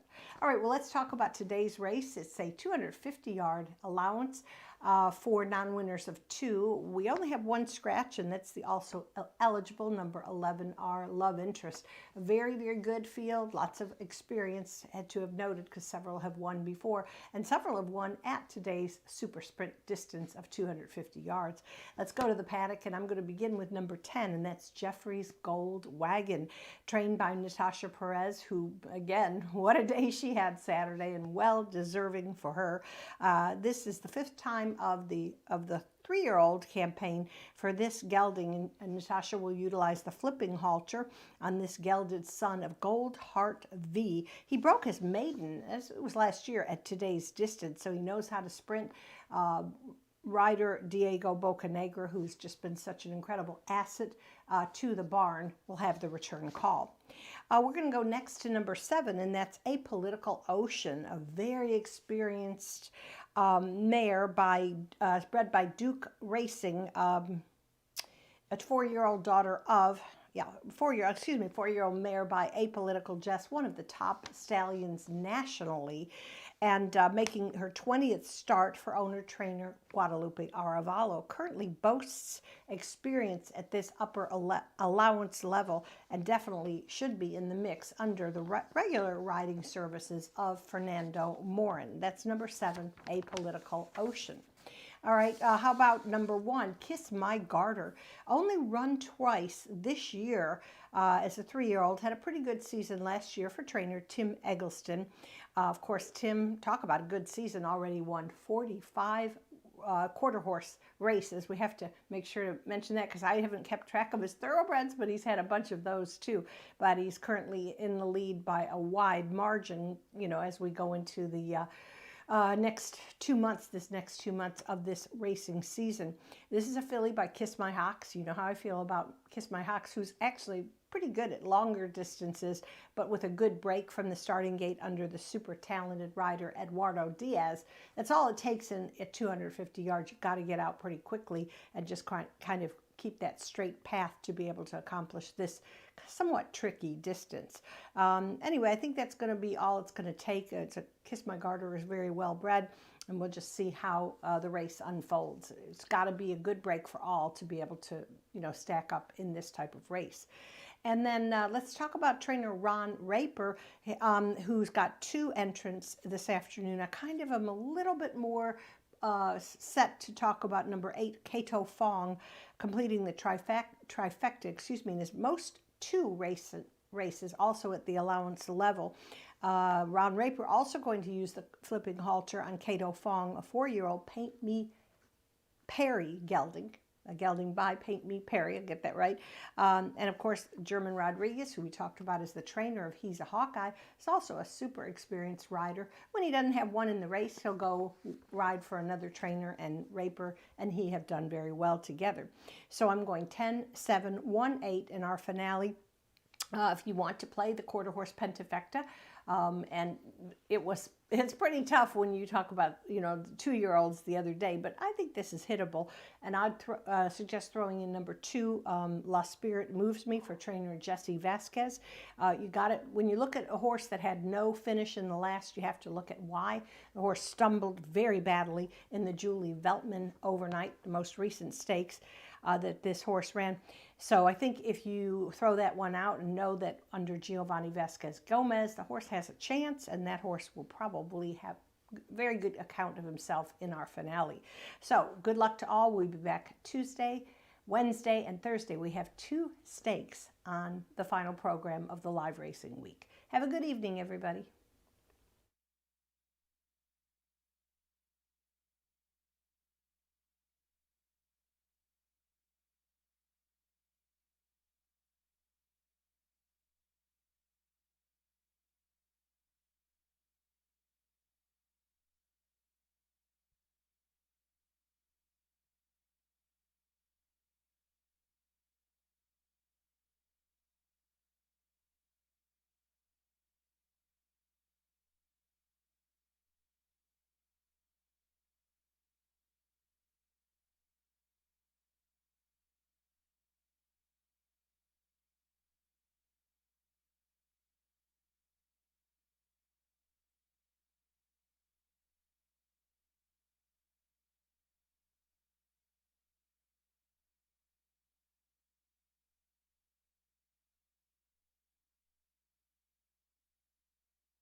The horses call post right now for the 9th and final quarter horse allowance dash over the 250. A field of 10. Scratch the also eligible number 11, R Love Interest. Scratch the also eligible Fast Track, Exacta Trifecta Superfecta, and the 10-cent quarter horse Pentafecta.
The horses are approaching the starting gate.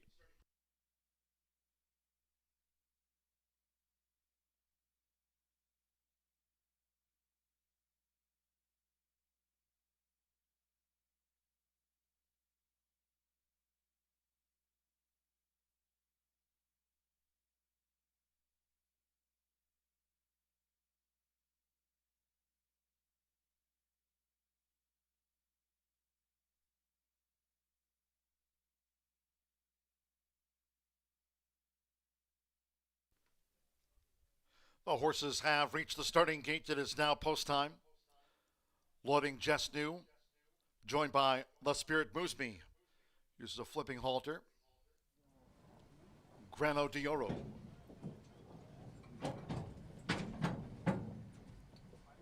Leading up Jeffrey's Gold Wagon to that outside gate.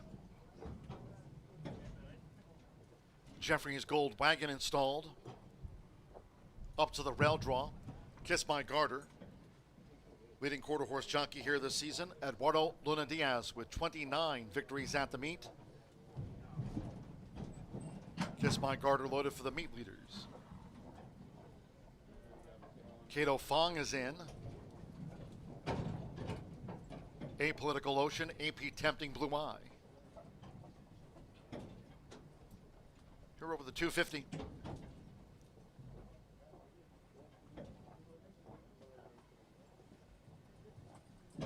Jeffrey's Gold Wagon has already been loaded into the starting gate.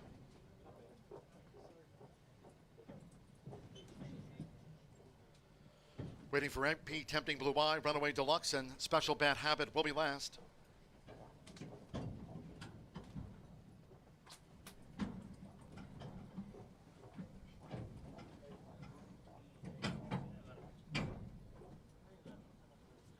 Runaway Deluxe.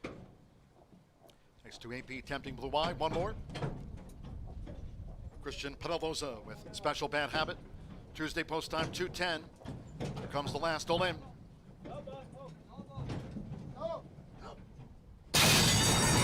Off the Monday finale. Apolitical Ocean. Here's Cato Fong coming with a charge. La Spirit Moves Me past the 220. It's La Spirit Moves Me who's out in front near home from Cato Fong and Jeffrey's Gold Wagon. La Spirit Moves Me to win it from Jeffrey's Gold Wagon with Cato Fong. Right there, Apolitical Ocean, Jess New, and Grano de Oro.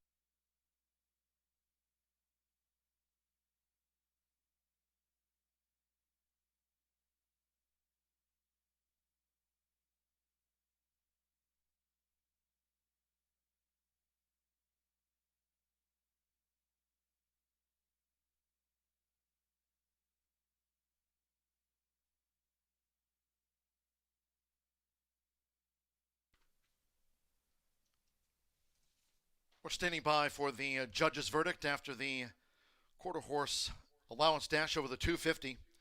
It was 8-1 on the 2. La Spirit Moves Me. Part of a win photograph here in the finale. 10, La Spirit Moves Me first. 10, Jeffrey's Gold Wagon, even money second. 8, Cato Fong 7-1 third, and then noses for fourth and fifth. Stand by for those from the judges. Giovanni Vasquez Gomez for Jesse Vasquez. La Spirit Moves Me, an 8-1 winner.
The judges have posted number 3, Grano d'Oro, 4th, and number 7, Apolitical Ocean, 5th.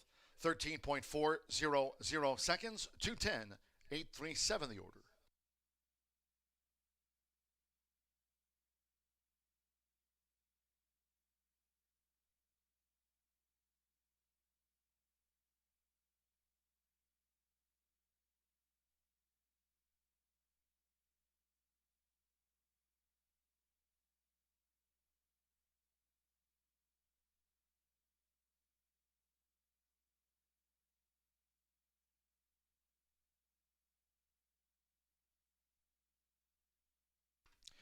And the Murphy Trailer Sales winner circle the 2, La Spirit Moves Me with Giovanni Vasquez Gomez. La Spirit Moves Me is a 3-year-old Soro filly by Apolitical Spirit and of La Ferrari by Stoli. Jesse Vasquez trains for Kimberly and Roger Beam. Horseshoe Indianapolis congratulates the winning connections of La Spirit Moves Me. Takes out the 250-yard dash at 8-1 official.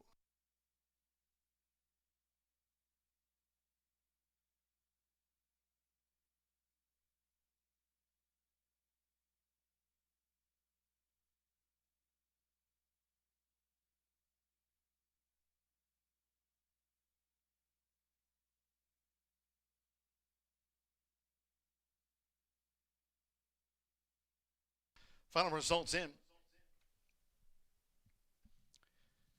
The pick 3, $478.50. 11 with the 1 with the 2. The 210 exacta paid $80.80. 50-cent trifecta, $109.20. 1-2 late double, $137.20. The 10-cent superfecta paid $90.81. Grano d'Oro ran 4th. And with the 7, Apolitical Ocean, 5th. That 10-cent quarter horse, Grand High 5, returned $159.96 on a fast track, 13.400 seconds clocked. La Spirit Moves Me. That concludes our live racing program for today. We thank all that joined us here on track. Cheers to all who tuned in. Live racing this week, Tuesday, Wednesday, and Thursday cards from 2:10 p.m. Eastern.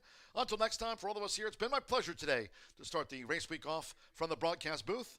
Track announcer John G. Dooley saying good night from Horseshoe, Indianapolis.